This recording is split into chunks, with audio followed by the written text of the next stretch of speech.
All right, all right, all right. We are pontificating tonight. We have a full house. Look at all these creative individuals. We are going to do the best we can to entertain you for the next couple hours. We have Zach Bradley. It's not Zach, and it's not Zach Bates. It's some other Zach. So how you doing, brother? Good. Funny story about that. It has to do with Mike, and he accidentally tagged some random person named Zach Bates, and he meant to tag me. And for some reason, that Zach Bates somehow found me and then followed me. Nice. So I am not Zach Bates, but you know.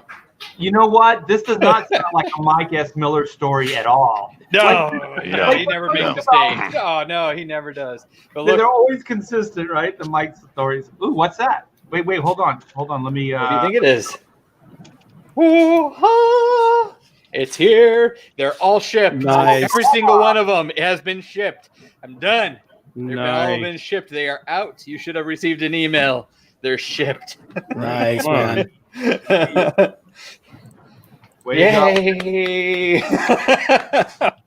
It's a long journey, man. It takes a lot to do the art and then to fulfill it. Yeah. So, cheers with my vodka water. Yeah. Now my wife is like, "When's the next one?" There you go. There's always the next one, isn't there? That's the problem with women, right there. You put your finger right on it there. Yeah. No rest for the wicked. All right, we have Bob. Bob was busting my hump, saying, "Hey, Art, you're late." I'm always late, Bob. So how you been, brother? I'm good, man. I'm just dropping links for this, trying to get everybody in here and everybody that's in the chat, man. Remember, like, share, and get more people in here and get more eyes on these streams and help these books grow. But yeah, dude, this is going to be interesting because other than Dragon Rage, we don't have anything planned. Yeah, we do. I have plans. Yeah, we have the worst TV comic book adaptations of all time. Oh my god. Yeah, there's a lot of them. We're going into that freaking pool again. Yeah, this might be a 4-hour show, but I did like the one that you mentioned about Halloween. So we'll do that like closer to Halloween. Mm-hmm. What was it, the worst? Well, I was like, we could either do the best or the worst Halloween movies, but I was also talking about the hottest women in in horror. Ooh, oh yeah. All right. I was gonna say Barbeau. Yeah, that's got to be I know Chester's like, oh yeah, that's my forte. Stop stepping on my territory. Hey. What the hell's wrong with you? No, I love her. I love her. Yeah. And new we have a guest. We have Jimmy Reyes. So what is up, Jimmy Reyes? I'm excited to be up here, hanging out with you guys, man. I remember meeting Zach, concept artist turned illustrator book. I mean, it was awesome stuff. Art, been following your stuff forever.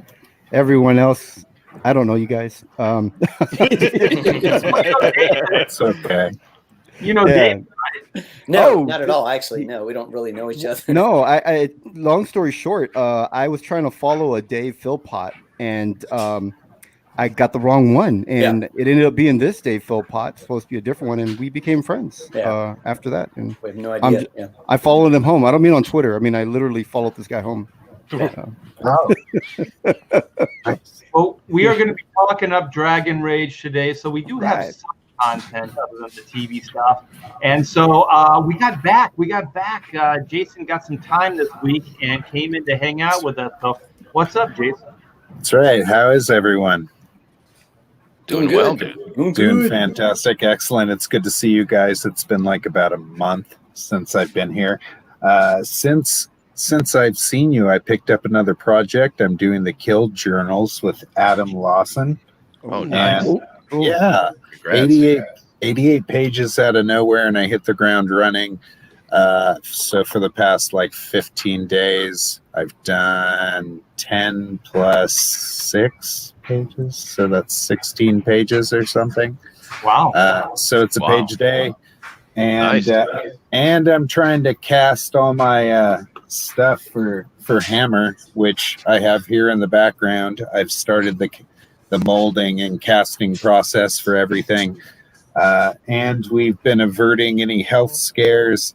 My mother-in-law during the month went down and had to go to the hospital. And then on top of that, my best friend who's working on Hammer with me, Jason Gonzalez, ended up in the hospital. They thought he had a stroke.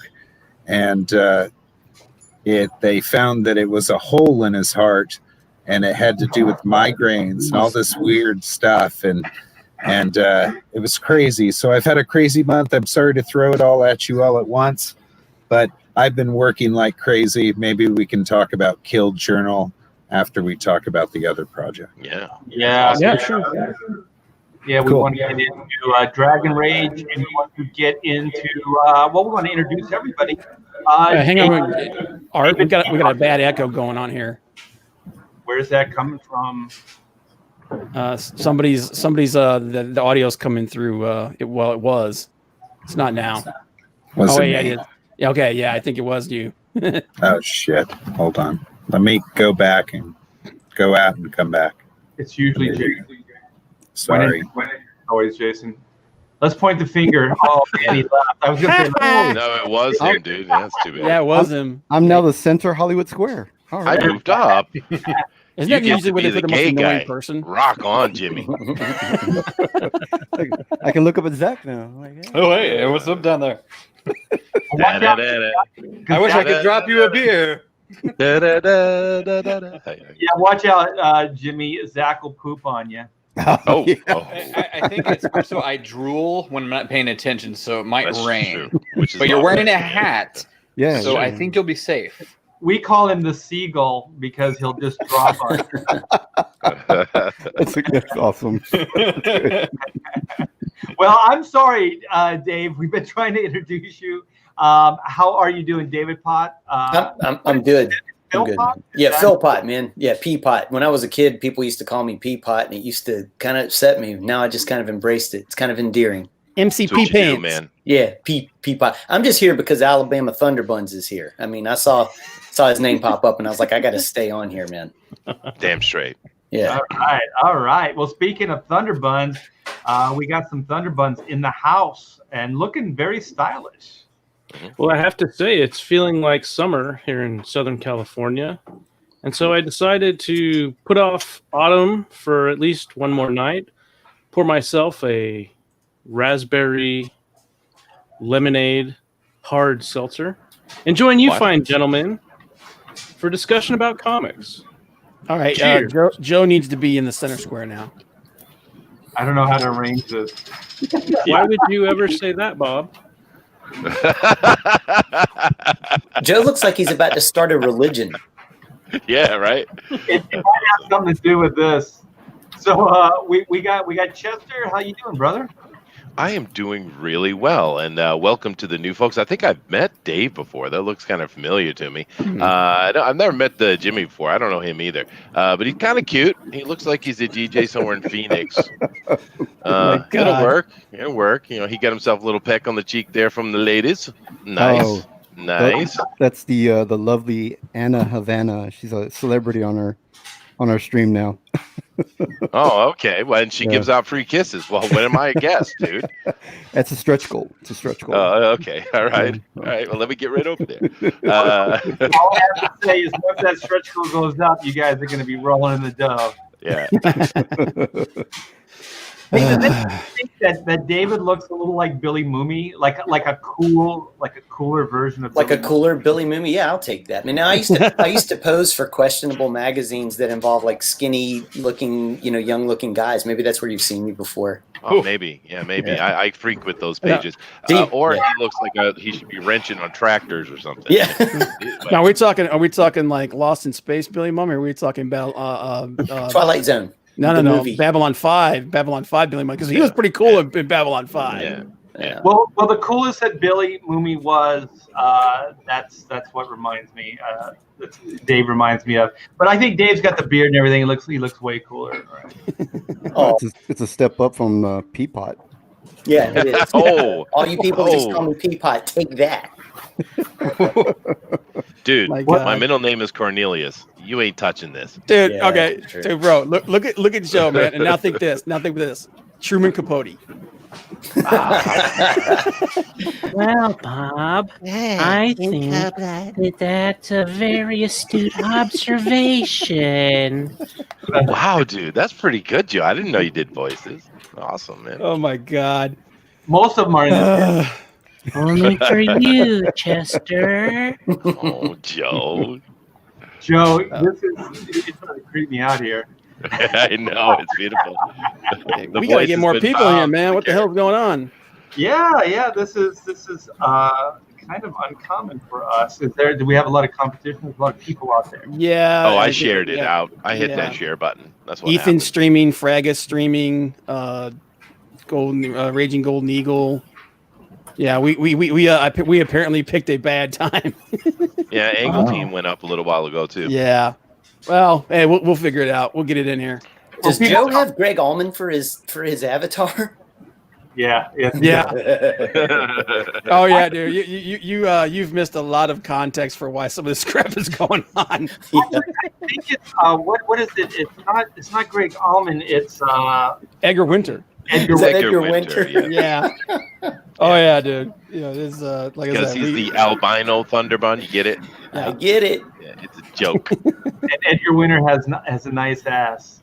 Huh? Oh Yeah. my Hey, God. now. You guys are obsessed with I am ass. sharing Wow. something when we're talking about my saw sexy. that. You know, Should you we can show that. See, there you go. I'm Wow. starting it off right. Yeah. Cleopatra. Keep in mind, Chester loves you. I'm always here for you. Yeah. Respect. I don't know about yesterday, Chester. After yesterday, I'm skeptical of you. And none of us have noticed the big old fat wedding ring on that finger. Don't care. Oh no, that's cool. Someone else can have her. It's all right. I'm just Don't looking. care. I'm passing by, brother. It's all window shopping. She's a mom and she has like 3 kids and all this Yeah. crazy stuff. Ah, she's a pretty cool lady, actually. I mean, backing up from the comedy. Yeah. Yeah. And she would I never. don't- She I would don't never see be the bad appeal, TV. to be honest.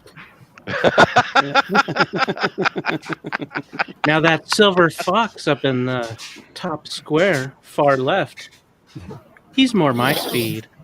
Oh, Look at that great hairline, man. Still rocking a great hairline. Yeah, You really do does have a got great that ass hairline. hair. Yeah. He Art's does, got that. Art's got that rock star gene where he keeps that hair. God. Yeah. You gotta keep the hair, man. Are you trying to make some kind of comment, Bob? No.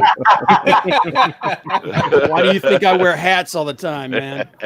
I used I to know, have. Art. I used You to ought to have be beautiful ashamed hair, of man. yourself. Yeah. Actually, you talk about hairline. Zach will kill your ass. That widow peak is badass, deadly, dude. Look at it. Look at it. He stab you with that sucker. That kinda- widow's peak reeks Mickey Mouse. You know what it reminds? Oh, You know who it dude. looks like? Do you guys remember that TV show Eddie Munster with the monsters? Yeah. Oh yeah. It's Eddie With Munster the widow's hairline. peak. Oh, you saw Alan Alonso, the Howl Comics. He did Grandpa chasing after Eddie because we were doing the vampire versus werewolf thing. That was badass, dude. Actually, you guys remember that segment from Saturday Night Live with Dieter? Now is the time of sprockets when we dance. Yeah. Touch my widow's peak. My widow's peak.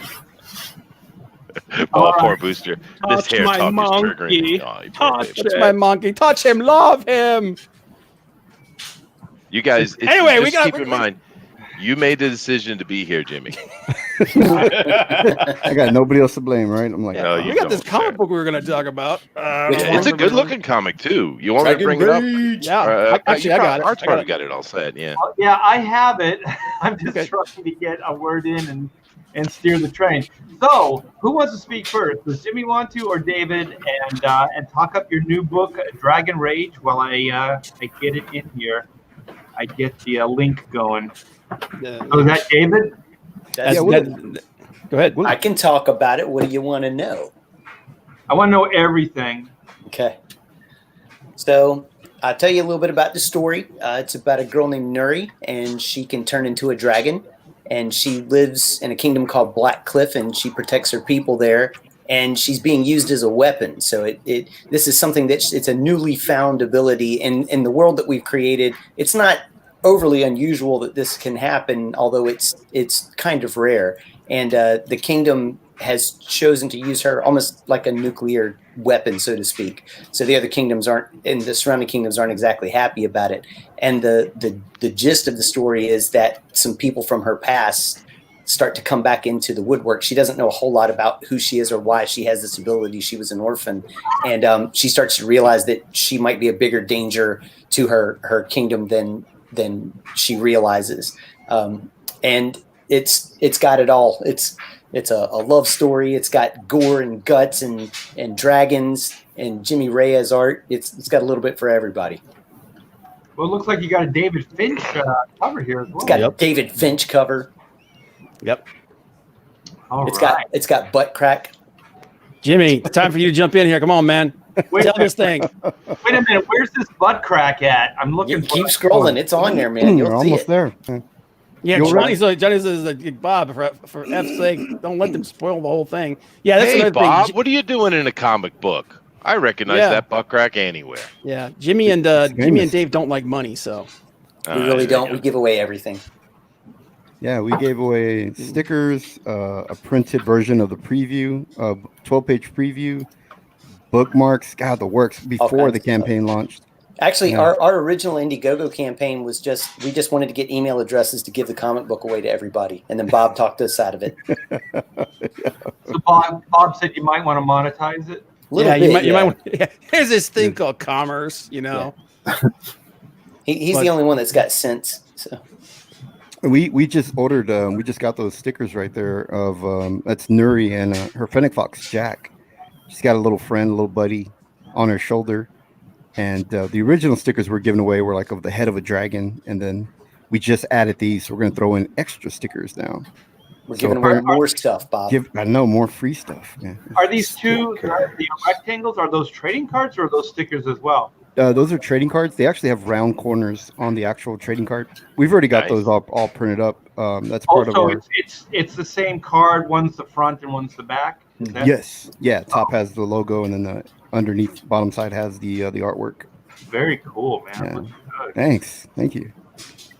So actually, before we get into this, let's go over some of the tiers and play the video. So I'm going to play the video here, and check it out. Oh, nice logo. There you go. This is hot.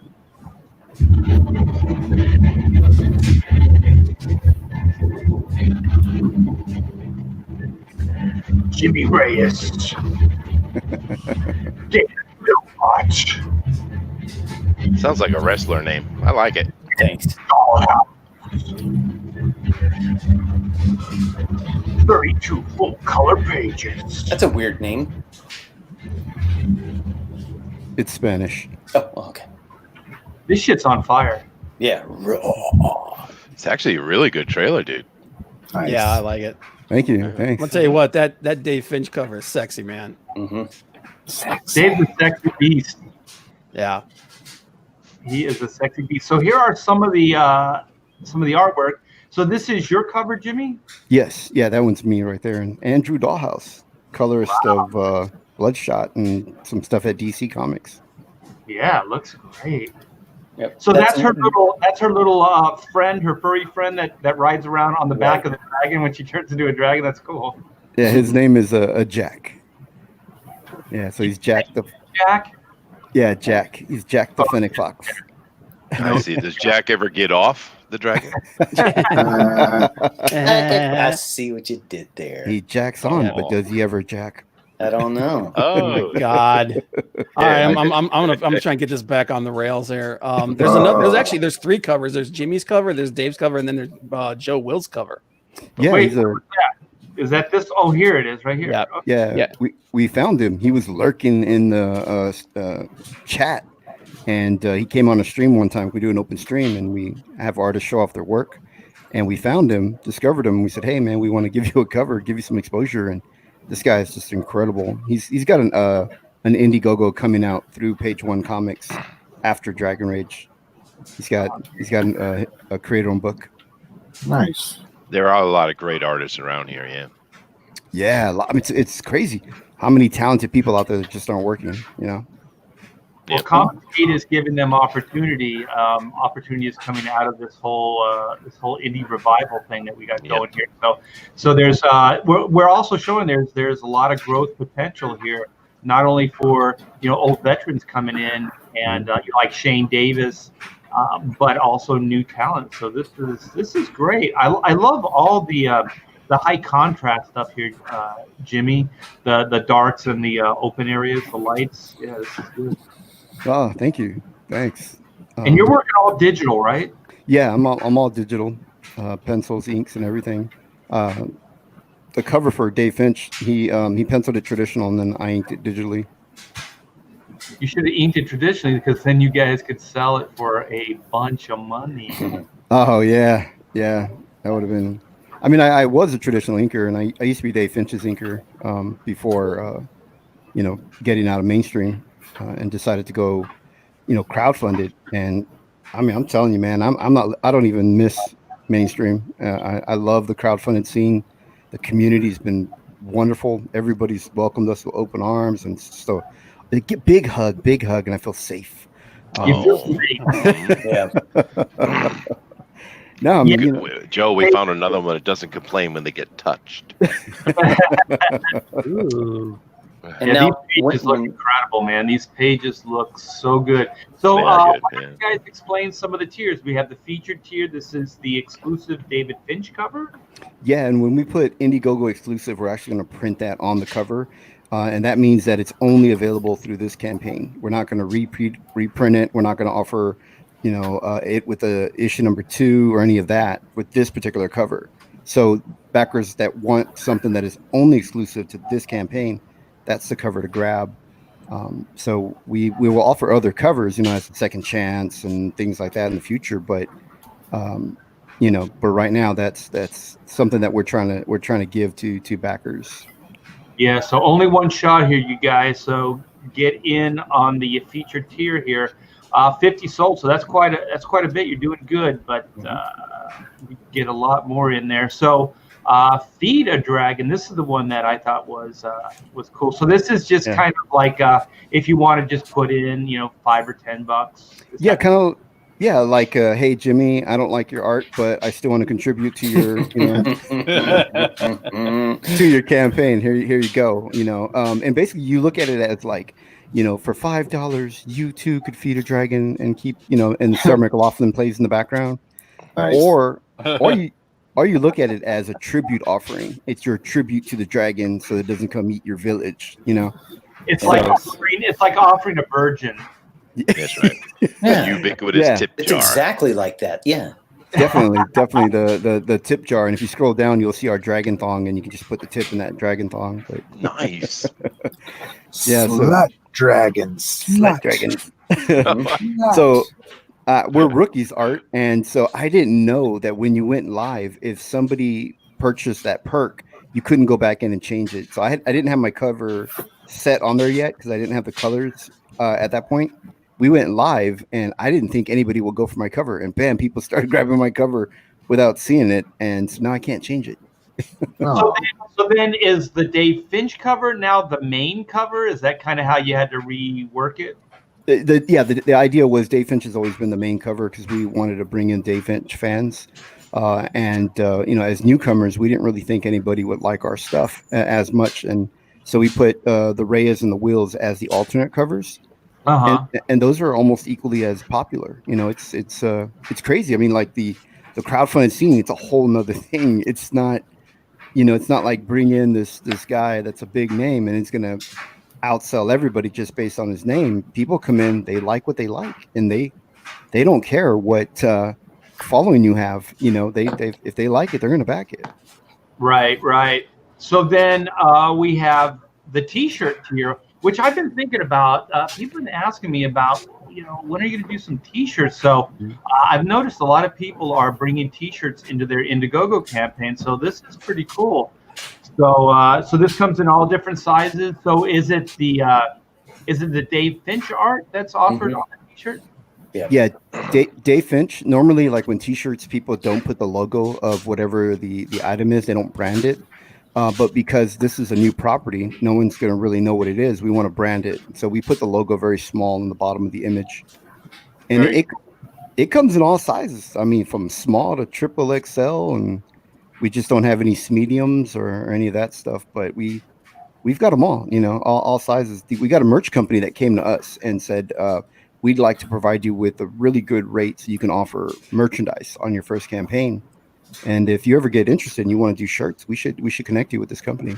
Yeah, I'll talk to you off air because I am looking into this. So they're going to be black, like rock concert T-shirts with the front cover with the logo. That's awesome, man. And I just now realized, man, we got to get a shirt and we got to comp one to Joe because he's got to be our model right there. Look how cool he is down there. Absolutely. So we got to get him a Dragon Rage T-shirt, man. I like the cut of your jib, buddy. Ooh, nice. And I wouldn't worry about people wanting your cover over the Finch cover. I mean, that's just a bird. I mean, you are a king, sir. Or it could be meaning of Rhea, the hard place in the middle of a marsh. Either way. Yeah, you mean the last name Reyes? The meaning. Yeah. Hey, Art, Bob got kicked out. He'd like to be let back in if you don't mind. Okay. Bribery knocking at the door. ensues. Let me in. Here, ding dong. I'm in the middle now. Yes. Wait. I'm gonna bring Bob in.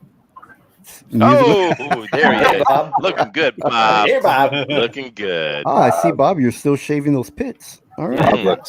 Bob She's looks so amazing. smooth. How does she do that, man? It's like, damn. It's almost photoshopped or something. Perfect. It's uncanny. Yeah. Bob You know that's not realistic when you don't see a mustache over that lip. Yeah, that's Real true. women are comfortable with their mustache. Real women have mustaches, damn it. I swear to God, Jason, don't even make me come over there. But, I got something to share real quick. We were talking about Joe and his cover, man. He's doing one of Jimmy's other books called Veil of Night, and this is the artwork for the. Is this the cover, right, Jimmy? It was. The characters have changed costumes. They changed a little bit, yeah. A little bit design, yeah. But this is like the level of his. This is like the level of his artwork. This is this is how good the guy is. And we found this dude. Finch is good, yeah. No, this is Joe Wills. Oh, this is Will's. Oh, Yeah, okay. this is Joe Wills. This is the guy who's doing Veil of Night, which is the other book that Jimmy's getting ready to launch here. But we found this guy. This is one of the reasons why I like doing that stream over there, the open mic that we do. We found him in that stream, and this collaboration came out of that, and it's one of multiple things. So, it's really cool watching these things grow organically like that. I do like the D&D fantasy stuff going on with you guys. It's pretty cool, man. Yeah. It's dope. We've got Bob over on our channel. He's kind of that guy in Hollywood where he promises everybody a position in the book if they go on a date with him. Yeah. That's how I joined. What? I was still waiting. Actually, that's what happened there. Yeah, the D&D thing about it, it does have some elements to it. We tried to kind of steer away from the true D&D nature of it, but I used to play a lot as a kid, so obviously that's going to bleed over. You know what I mean? I still play. What are you talking about? Yeah. Chester does the figures too, man. He paints them all up. They look I do. awesome. Yeah. He does. Oh, wow. Okay, so we have the Yeah, but sketch Jason makes them, though. That's way cooler. That is so Yeah. cool. It's a little different. I respect that. So the blank cover, is this you, Jimmy? Are you the one that's going to draw on it, or is this just the cover, like a blank cover? Yeah, I wanted to offer a sketch cover for those that want to go out and get a commission from Dave Finch. I didn't really think anybody would want one from me, and then I've got people asking now. I got a guy who bought one and said, "Hey, I want to commission you to do something with it." And I just thought, wow, that's crazy to think, But yeah, it's up there for anybody who wants to get it. I mean, you can buy it, take it over to Art, get a commission from Art or Comic Book Bob, anybody, take it to your favorite artist. Well, as soon as conventions, as soon as they let us out of our homes, we can go to conventions. Yeah, and it's limited. There's only 25, and that's it. It's so sad for you guys. I just went like a month ago. I stopped in at a little manga convention here nearby me. Poor guys, poor Americans. Yeah. We're suffering. We're suffering. Yeah, man. All the crowds are back in Japan because they can follow rules and stuff. That's right. Yeah. Well, that they trust the people to be responsible. Like, I don't think our government trusts us at all. Nobody trusts Well, anybody out here. Well, you know what we did? We did the same thing that humans have done forever. We took our people who were vulnerable, a lot of the old people, and we locked them up. We kept them out of the way. Everyone else went about their day. I mean, that's Right. Yeah, just take the high risk people out of the equation, right? yeah, that's right. So we have a Dave Finch Virgin cover. So this with no logo, and you sacrifice a virgin with the cover, right? Absolutely. You can buy it and just destroy it. It's up to you. Oh, we're not going to destroy anything. This looks awesome. This looks awesome. Okay, so we got a twofer, a Wills and Reyes combo pack here for $40. This looks awesome. Yeah. So are all these? Do these come signed as well, or is there a signed tier? We're actually throwing in the signature for anybody who wants them, but for myself and Wills. But for Dave Finch, we couldn't offer that because he's in Canada, we're in the U.S., and then to ship back and forth and then get them out in fulfillment isn't something we figured out how to do yet. Yeah. Will Dave, will you be signing these as well? I mean, if somebody wants my signature, I'd be happy to do it. Like I said last time, the only time people want mine is like a credit card receipt or something. But yeah, I mean, I'll sign anything. Yeah, I sign a lot of them things too. Everybody wants them. I think the fun part about these Indiegogos is it is very personalized. So what's more, cool than an actual signature? That's very personal. So I think you guys shouldn't underplay it. I believe everybody's going to want these things signed. So I think that's good to carry them as signed. And the good deal about when you get the combo like that was $5 off. You save $5 and you save on shipping because it's all in one tier. Yeah. Those are always good bargain tiers. So we have Artist Proof Edition. You guys are going to have to explain what an Artist Proof Edition is. It's the all of the line work. It's basically the exact same comic book, lettered and everything together, minus the color. So you get to appreciate all the pretty line work that goes into page by page. Oh, very cool. This looks very successful. You got 20 out of 200. So you guys should get in on this.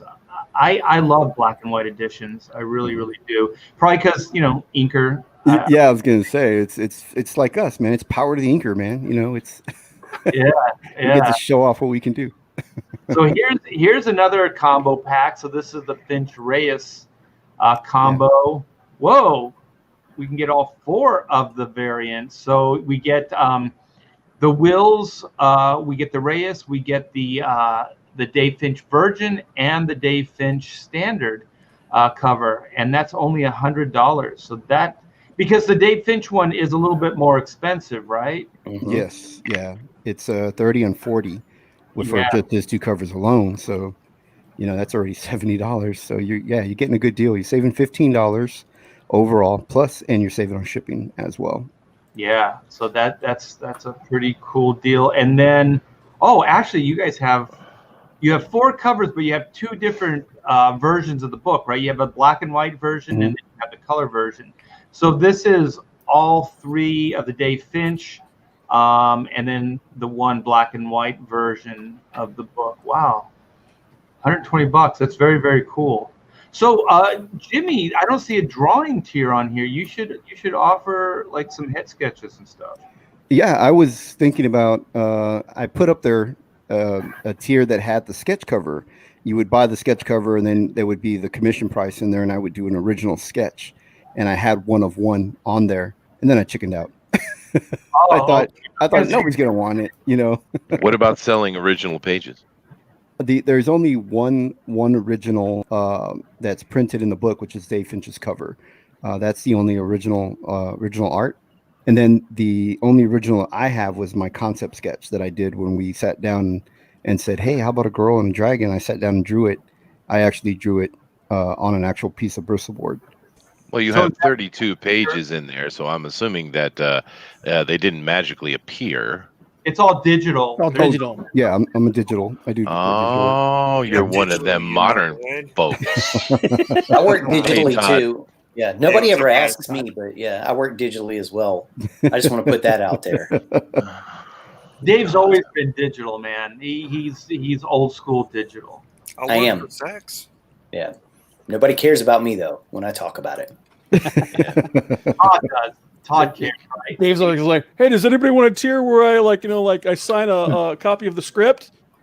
Anybody?" Well, I think Dave needs to I'm start so lonely. Billy Mooney on the covers. Get some attention there. I'll do what I have to. Forging Billy's name there. So how you doing, Todd? I'm doing really good. Really, really good. Yeah, I caught you over on what's his name stream just a little bit ago, man. Nice. Yeah, where I came up with the idea to save Marvel. Dude, at this point, how many people have come up with the idea to say Marvel? This is what you gotta do. No, okay? I got the idea because all Yeah, they gotta do is watch and see what's going on and realize if you put together your own crowdfunding platform and you give away things like a book, graphic novel. You got Peter David and Dale Keown back together for a 60-page Hulk graphic novel. Inside's a Hulk statue. Inside's a Hulk decal. Inside's this, inside's that. You're basically crowdfunding a loot crate, but of original material graphic novels. What you get, and you know what? They'd sell 1 million of them. 1 million of them. If you have a nice statue in there, $300 a pop. Boom. I think it would be easier, Todd, if I just bought it. Sexy. Marvel? Yeah. No, don't do. Todd's got a point here, though, man. Because a lot of people like these Indiegogo, these crowdfund things, because it's like I get something that nobody else is gonna get. Yep. You know what I mean? And unless they sell 1 million of them. They can't. Well, you get something right. They can't offer engagement. That's what they can't do, right? Because it's a corporation. But they can offer you a box full of goodies at $300, and inside is original graphic novel that will hit the shelves, but it'll hit the shelves 6 months later. What you get? Well, you got to get that punt. You got to get that pitch, man. You got to get that. You got to get your Billy Mays with his hair helmet. He's like, guys, we've only got 300 of these. Like, God, we only have 249 of them left, guys. That's another idea. I want DC in crowdfunding. I want them to stay the hell out. They already screwed up their business model. I don't want them screwed up mine. but they don't have to use any of the ones we use. They can make their own. They won't give their money. You don't want to give your money away to Indiegogo or Kickstarter. That would be. Yeah, but Todd, didn't you see the trailer for the show they have coming on Disney Plus? Didn't you see that trailer came out last week? What, the right stuff? It's amazing. I'm talking about the one with Marvel, right? What? Marvel came out with a trailer for a TV show that's coming out on Disney Plus, talking about Marvel. No, it's not. It's not. It's a documentary type thing. Oh, I was just saying, it's like, what are you Marvel. talking? I'm like, and what? if you watch that trailer, they're very clearly saying that nope, we're not listening to anyone. We're doing exactly what we've been doing, and we're gonna triple down, bitches. So yeah, they're not gonna listen to anyone. I still say best thing too is just buy them. The only trailer that I saw, I was like, the only trailer I got 10 cents. Beat my offer. Beat me. Yeah. Well, what if we pooled our money together? 20 cents. No, 22. What are we saying, Todd? If we just if we all pool our money together, could we buy them? Dude, yeah, all together we'd have $9. That's awesome. We do. At least. We do. At least. Dude, I got like $11 more dollars outside buried in a coffee can. You're 20 bucks. I would, but I just bought Dragon Rage, so I can't. Oh, damn it! Right. Damn it, Zach. That's right. Where are you going and supporting independent creators? How dare I? I'm waiting. I'm that guy that waits to the very last second because I want to be that dude that pushes it over the top. Mm-hmm. So like I'm waiting till like the last day. I was like, there you go, I got you. That's it, Bob. You're no longer my co-host anymore. That's it. I was about to say, dude, looking at you like, what the hell are you waiting for, dude? The hero pledge. The hero pledge. Yeah, he comes in last minute. No, dude, and we're already seeing companies using crowdfunding to build their to like at least offset the cost of making the book. And it's not bad, you know what I mean? You get I don't have a problem with it. Perillo cover for Vampirella. You know what? Whatever. But really want to save your industry and save, you know what? Go think bigger. Do it bigger and better. I don't know. Maybe I think bigger and better is to expand the marketplace as far as the real world. I think this is still kind of niche, and I think this is still beneath Marvel and DC as a corporation. Just my personal beliefs. And just to be really frank, fuck those guys. I don't want them here. But you know what? We're already seeing some people kind of do this thing, because that's what Bill Williams and Matthew Weldon do with their Punchline comic, and then Antarctic takes it and puts it out. I like that. I like those business models. I think they work, because the whole idea is the reason we have to do this is because the mainstreams have screwed up the industry so bad. And a lot of people can't even get work just because of their political beliefs or religious beliefs. So that's why I just say screw them, And I know in my heart of hearts, if they come over here, they're going to screw it up, because they are going to be able to inundate in a way that we cannot, and they will destroy this business. I think Todd's right, though. I think if they were to do this, like a company on that scale, they would try to do their own thing. They wouldn't try to go into another company, because they don't want to be beholden to another company. Crowdfunding. Why don't they just open a store? Why don't they just open Marvel's store and just sell the shit directly? They're a fucking brand. They're a big brand. Like, why do they need crowdfunding? They could, but it's not different just because they do it that way. Just because they open an online store where they were to give away something, and maybe they made it a limited to like 10,000. But 10,000 at $300. You know what I mean? It's still the same thing. You're basically crowdfunding, but using a store. You don't have to. I get what you're saying, Todd. But what Art is saying is unnecessary. They're supposed to be leading the pack. They're supposed to be out front. Well, and you're saying that, let's keep up with the Joneses and let's be what's popular. Well, the stores aren't going to be there. The stores just aren't going to be there anymore. Yeah. Yeah. Whose fault is that? Whose fault is that? We're not. That's my point. Well, we're not talking about. I think what Todd's talking about is we're not talking about who is at fault. Like, I don't want him to do it either, But we're just spitballing the idea of if they wanted to do something like this is how it could possibly work. They're never going to do it. I love Thundara's comment though. Oh, Todd's here later. Yeah, they're never going to do it. But I'm just saying, because it's it's interesting to kind of pontificate and think about this stuff. It's what we do. If Marvel and DC do that, right? If they were to jump on Indiegogo or whatever, would that suddenly make Indiegogo seem like MySpace? You know what I mean? Would people start gravitating somewhere else? See, that's the problem too. Is that I don't think you've got two corporations like that. I don't think that they're going to come to loggerheads with each other over stuff. Yeah, they go to Kickstarter anyway. To be fair, yeah. But like Todd and everybody was saying, man. Marvel and DC, they've got access to these massive media conglomerates right now. Anyway, they don't need to do that. They could just create their own if they were going to do something like that, which we know they're not. I don't know. What I think of the mainstream has lost is that they're not closely, they're not allowing the creators to have more freedom with these characters. People that actually care about the characters that know. You're right, Jimmy, because we've talked about that in some of our early shows. Exploration and experimentation are completely gone out of comics. Yeah, you would never get. You would go never in get there and say, "Give me and Jimmy, Spider-Woman. We want to do this with her." Yeah, well, you can't.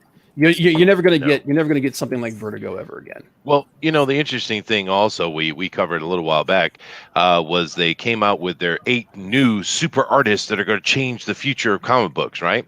And we went over and we looked at their art, and of those 8, 3 of them were pretty good. 3 of the 8, and 2 were really, I would say, good. But the other ones were, we have artists sitting right here that would kick the shit out of that. But yet they're the up and coming. There are, what do they call them, Bob? The stupid ass name. Stormbreakers. Stormbreakers. Yeah. But they're the future. They're the most badass thing going on right now. Well, why they have to do that is because they need to brand and get new talent in. They need new blood, and that's fine. But don't call them the future of the comic world. I think they're changing their tune on selling stars. I think they're going to go back because they have nothing to lose but sell stars. If they don't have the money as a star, or Carmen. Well, I think it was Bob. I think it was Bob that made the comment, though, Todd. Wasn't it you that said, "Well, they did it because they're cheap"? Yeah.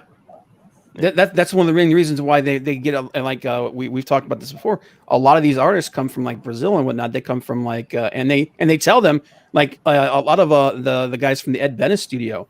They pick those guys up, but they tell them you don't need to do all this detailed work. It's we'll pay you to do this much more simplified style because, and again, this goes back to what we talked with art. Like they moved away from creating superstar creators because they didn't want to hold another Image or DC. They want the brand to be the superstar. You'll never ever be able to do what happened with Image. No, you won't. Ever again. No, so they're going to change their tune on that. They're going to try to build stars. They are going to try to build these guys like Rafa Sandoval and even they are now. Ivan Reyes over there. Yeah, they're going to push those guys. Those guys are on. They're doing that now, but for a long time it was about making the brand the star. Right. Yeah, You're right. It was. That's true. Yeah. But now what do they have to lose? Yeah. Well, Art, in all your years of working over there at DC, did they ever come to you and say, Art, back it up. We don't really need that much goodness? No, they just wanted you to make your deadline. Mm-hmm. So it was always a personal goal of the individual. So if you wanted to kill yourself with detail, then that was on you, and you could do that. There was never a mandate. The only time there was a mandate is at Marvel when there was the West Coast look. So there were 4 of us that were working in that style, and they wanted that to become the house look. So they used us as templates. And then even when I would ink other people that were outside of the Jim Lees or, Will Spataccio's, Rob Liefeld's, I was asked to work in that style. So it didn't matter what pencils I got. They wanted me to still work in that style. So that's the only time I was really ever mandated in a specific type of style. You inked Liefeld? Yeah. That's why he looks okay sometimes. Come on. Yeah. So DP Card, thank you so much for the $5. I do appreciate it. I don't know. I used to love the idea of doing art or a cover for Marvel or DC, but the more I learn about them, the less I want to. And that's sad. It is sad. But I'll tell you right now, like when I got into business, when I broke in the comics, I didn't want to work at Marvel DC. I really didn't. I ended up working there by default. I wanted to always do what I'm doing right now, is work independently and create my own IP. But the reason I went to Marvel DC is because the independents, at least in those days, one, they didn't pay well, and sometimes they didn't pay at all. So you have to get the steady paycheck. So really the reason I went to Marvel DC in the day was to get a steady paycheck, because I knew not necessarily did they pay well, but they paid on time, which, being out on your own, it means a lot to have a steady, paycheck every week coming in. That's really interesting to hear you say that, because I have kind of a similar interest. Like I didn't grow up reading comics. I discovered comics as a young adult.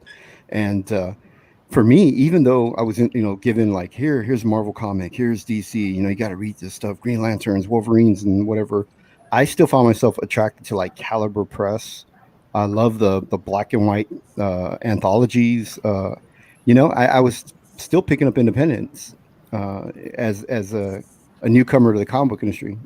So for me, I mean, I never really enjoyed the mainstream. It just, I didn't have the interest in those characters. Yeah, as an adult, I didn't either. As a kid, I loved Marvel and DC. Mm-hmm. When I got older, like I dropped out, of comics when you're supposed to, I guess, when you discover girls, cars, and rock and roll. And so I went in that direction. And then as an adult, somebody turned me on to like Savage Sword of Conan. And at that time, Pacific Comics, which was the precursor to Image Comics, was coming out. So, Jeffrey Jones and Bernie Wrightson and Neil Adams and, Mike Grill and a bunch of those creators were doing independent books. And I fell in love with that. I was like, holy shit, man. These are like, mainstream artists that are doing independent. Even Jack Kirby, was it Captain Victory? Came out through Pacific Comics.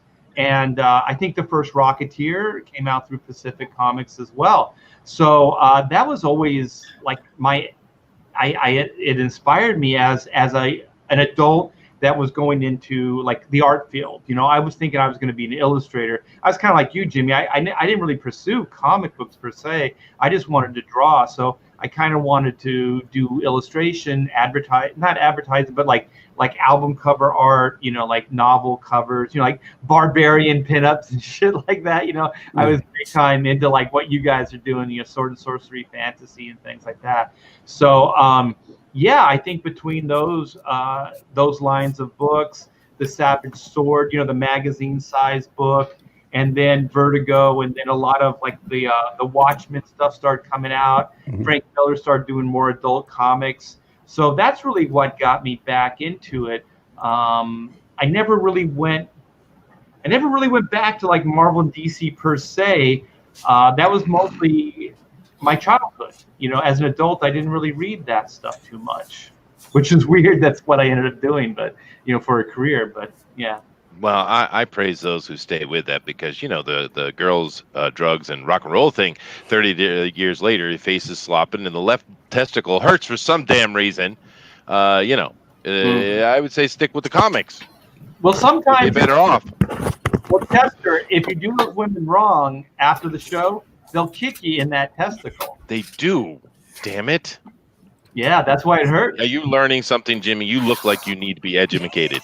I was listening to Art, and he said, you know, you discover girls, rock and roll, then cars. And I went, ooh, I did that out of order. I started with rock and roll. Yeah. I started with cars. Yeah, it might have been, you know, it might have been rock and roll, girls and cars. I don't know. Dude, we can talk about cars. We could do a whole show on cars if you want. I can hang. Yeah.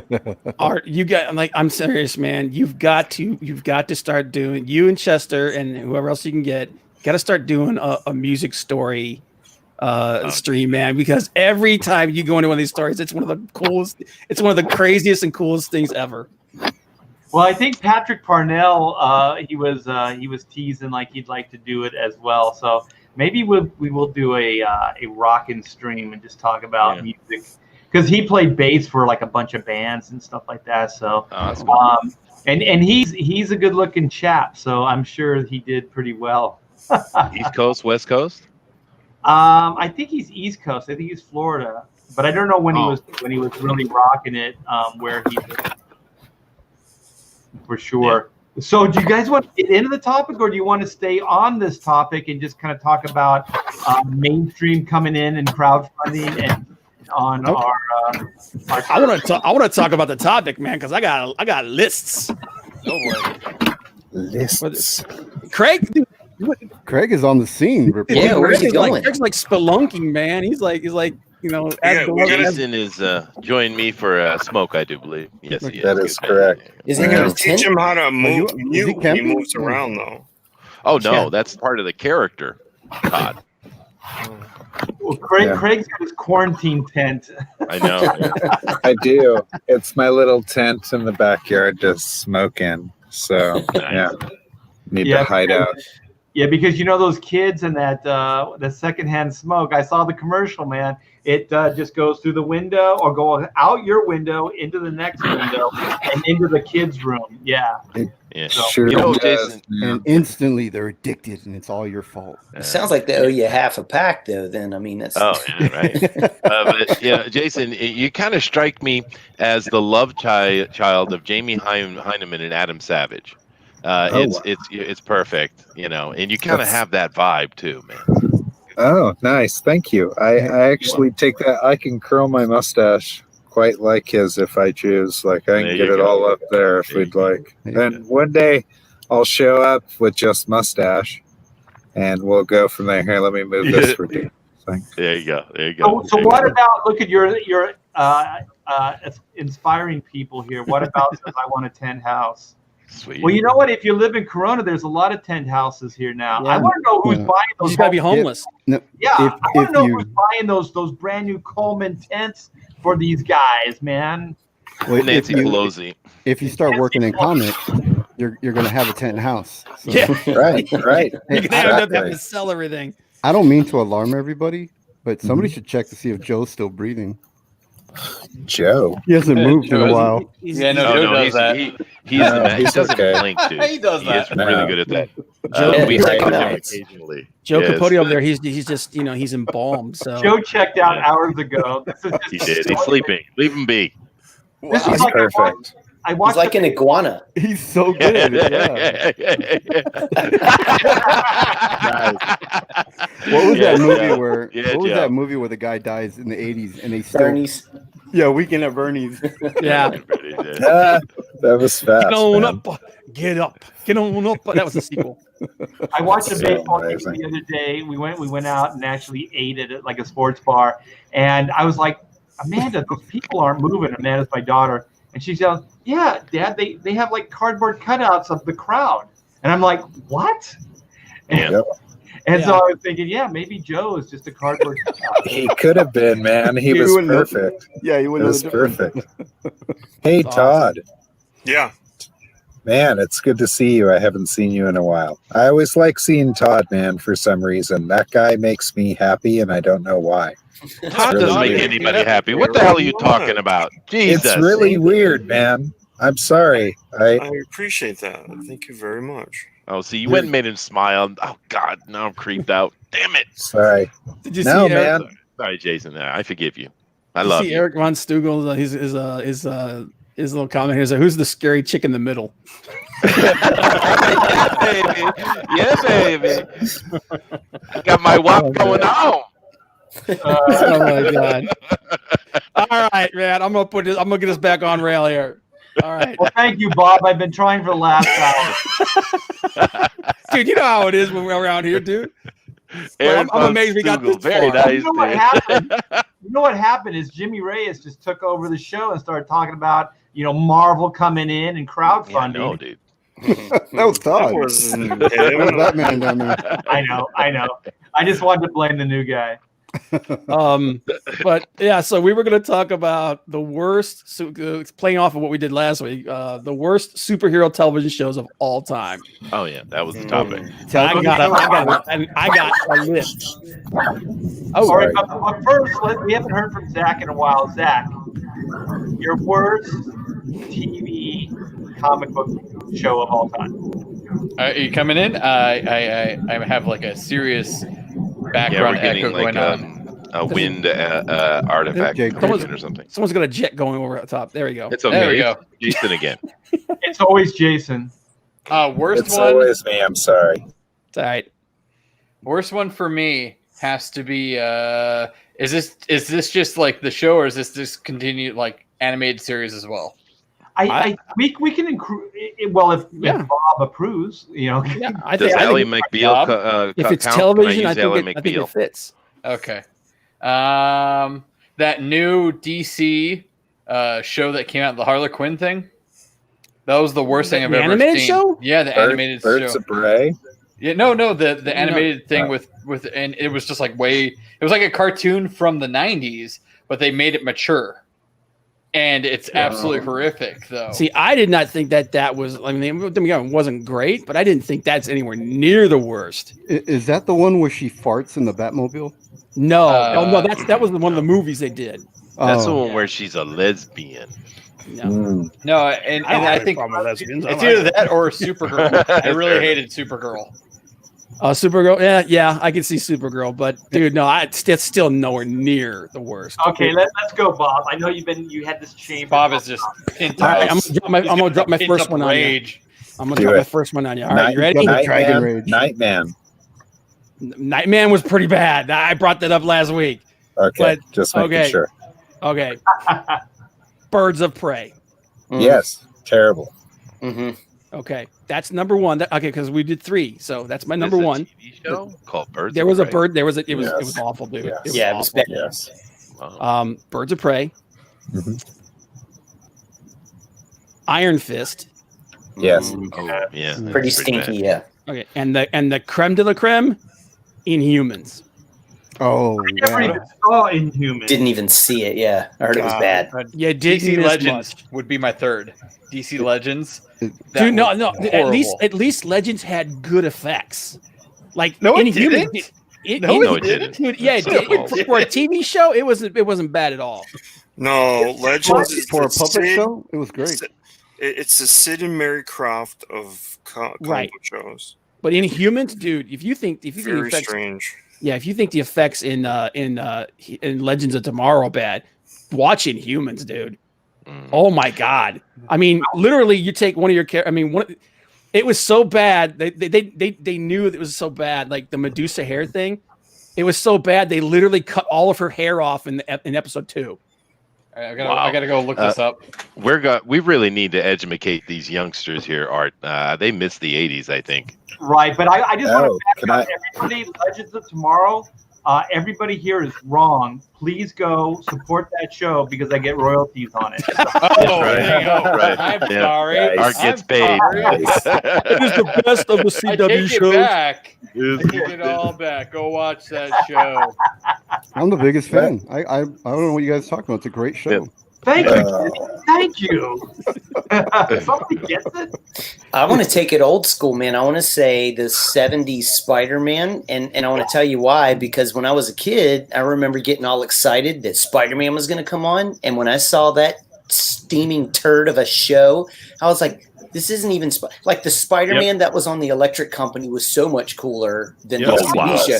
I was just like, this is horrible. So that's my vote. Wow. That one is on my list for sure. You talk about the live action. Yeah, it was pretty bad. And the guy that they got to play Peter Parker, who the hell was that, man? He looked like a lawyer. That's all I know. I used to know his name. Yeah, it was all bad. But Hammond? Hammond. From the Facts of Life, Tootie's mom was on that show. Kim Fields' mom. What was her name? Something Fields. Mrs. Strawberry. Mrs. Fields was on Spider-Man. Yeah. The cookie. That's all the I got. cookie lady. Yeah, makes a great cookie. Mrs. Strawberry Fields. Forever. Nicholas Hammond. That's the guy's name. Nice. I would like to put up a few offers of my own, if you guys don't mind. There was a show from the early '80s called The Phoenix. I remember that. It was God, was the guy. It was the guy who he played the second in command for Khan in Star Trek: Wrath of Khan. That's right, he did. That's What exactly comic right. was it based off of? It was a superhero show. It wasn't based It off was a a comic show. though. Yeah, it wasn't based on a comic. Okay. But that's one. Another from the '80s. Some people would say Automan, and I would kick their ass for this. Yeah, me that was too, awesome. man. Shut it. Manimal kind of falls in there a little bit, Yeah. but really, Manimal. the And creme there de la was creme. a comic book adaptation for Manimal, I do believe. Yeah, but it was bad, dude. But the creme de la creme, the worst thing that was ever created, as far as a comic book theme, was the powers of Matthew Starr, the Abomination. Now I don't think that was a superhero thing because he's an alien. Yeah, but it was superhero all the way, dude. But it had was it had one saving grace though, dude. It had Louis Gossett Jr. It, Yeah. but it was Iron really Eagle. bad. Oh, it was awful. Really bad. I watched Shazam all day long. Yeah. Over that. Where do you put The Greatest American Hero? I love That was that. a great Great show. show. Yeah, that was Say anything about it. Yeah, you guys leave that show alone, and you leave No, the it was awesome. 66 Adam West Batman alone. Yeah, and Yeah, he gets absolutely. royalties off of it. Agreed. Those are all Misfits of fight Science. words. Yeah, that man. was fun. That was fun, Michael. Yeah. Hey, what was that one? It was like something. It was like X-Men related. Was it like Mutant X or? Oh, that was Mutant mine. X. Yeah. Oh, was it? Yeah, Mutant X. It was horrible, and Gen X. They were both Yeah. so bad. Oh, maybe Yeah. it was called Gen X. Yeah, I think that's what it was called. It was both, and then Legion. That was the other one I didn't like as well. Legion. Actually, Yeah. Legion. I like Legion. I love Legion got I liked Legion got it. better. Legion got better towards the end of the first season and then the second season. Yeah, it was I weird. didn't and I make- loved it. The I didn't first make that episode the was thing. pilot. crap though. Yeah, You know, the thing I think we've seen a very clear separation between the older stuff and the newer stuff. I think the older stuff, although it was pretty awful, they were making an attempt to make something good. But Right. the problem with the modern ones, even though they do have better production value, is they're just cringy as hell. They're super cringe, dude. Yeah. So Yes. Like uh, Iron come Fist on. was so bad, dude. Mhm. Yeah, Iron but Fist- that's not his fault though. Let's not blame him. They threw that on him quickly. They didn't give him time to get in shape. That's their fault, not his. No, dude. I thought Iron Fist was good. No, dude. It was literally like how many times an episode this guy's like, I'm the immortal Iron Fist. It's like at least 4 or 5 times an episode. It's like, dude, we get it. Yeah, that stuff was boring. It was boring, yeah. Do we have the same problem with Thundercats? Oh, you have a problem with that kind of shit? You suck. You could suck the pipe right there, Can son. I just bring up that Hex Allen says Electro Woman and Dynagirl, and I swear I was going to bring that one up too. I used to watch that as a kid. Yeah. You're talking about the old Sid Marty Krofft That's show? like 70s. Oh my there. God. Dr. Shrinker. Remember that? Dr. Shrinker. Yeah. Electro Oh, Woman, dude, Dynagirl. if we're gonna bring up the Sid Marty Krofft stuff, remember Bigfoot and Wild Boy? Yes. Captain Marvel. Captain Marvel was a good ISIS. 70s show. ISIS was in that Sid Marty Krofft. Almighty ISIS. Hour. That's right. Yep.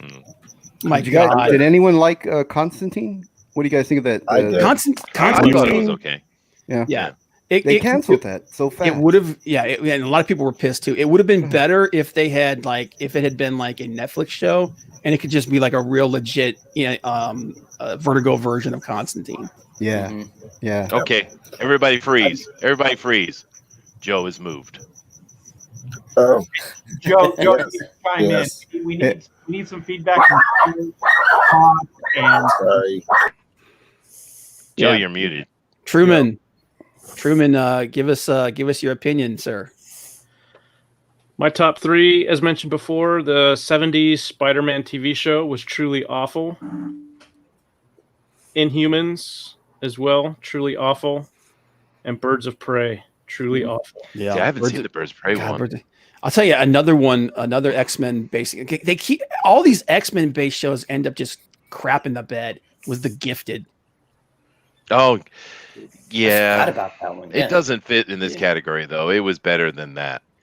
Yeah, it was the thing that sucked. Was like you're gonna have an X-Men show without the X-Men. I was like, come on! It's like again. It's like every single time. That's the downfall of those shows. Is it's like trying to do. It was like trying to do a Batman show without Batman. Yeah, litigation, dude. Yeah. So did anybody watch the actual Batwoman show? It looked so bad that I just didn't even bother. So I made it through 5 episodes because I was actually doing reviews for it at one point. And Yeah, it was me like, too. all right, I'm out, man. I can't take this anymore. The Trinity crossover was good. That thing they did with the Flash and the Green Arrow. Well, that's or because the Flash and Green Arrow are generally decent shows. It's kind of like succeeding somewhat via proxy. But Yeah, that's right. Warpath was it in Hex Allen. You're right. Yep. He was. Warpath Well, was in. I'm going to go as far as to say anything on WB or CW as far as superhero related was all bad. Like, Yeah. I don't know if any of that stuff that was good. I think Superman.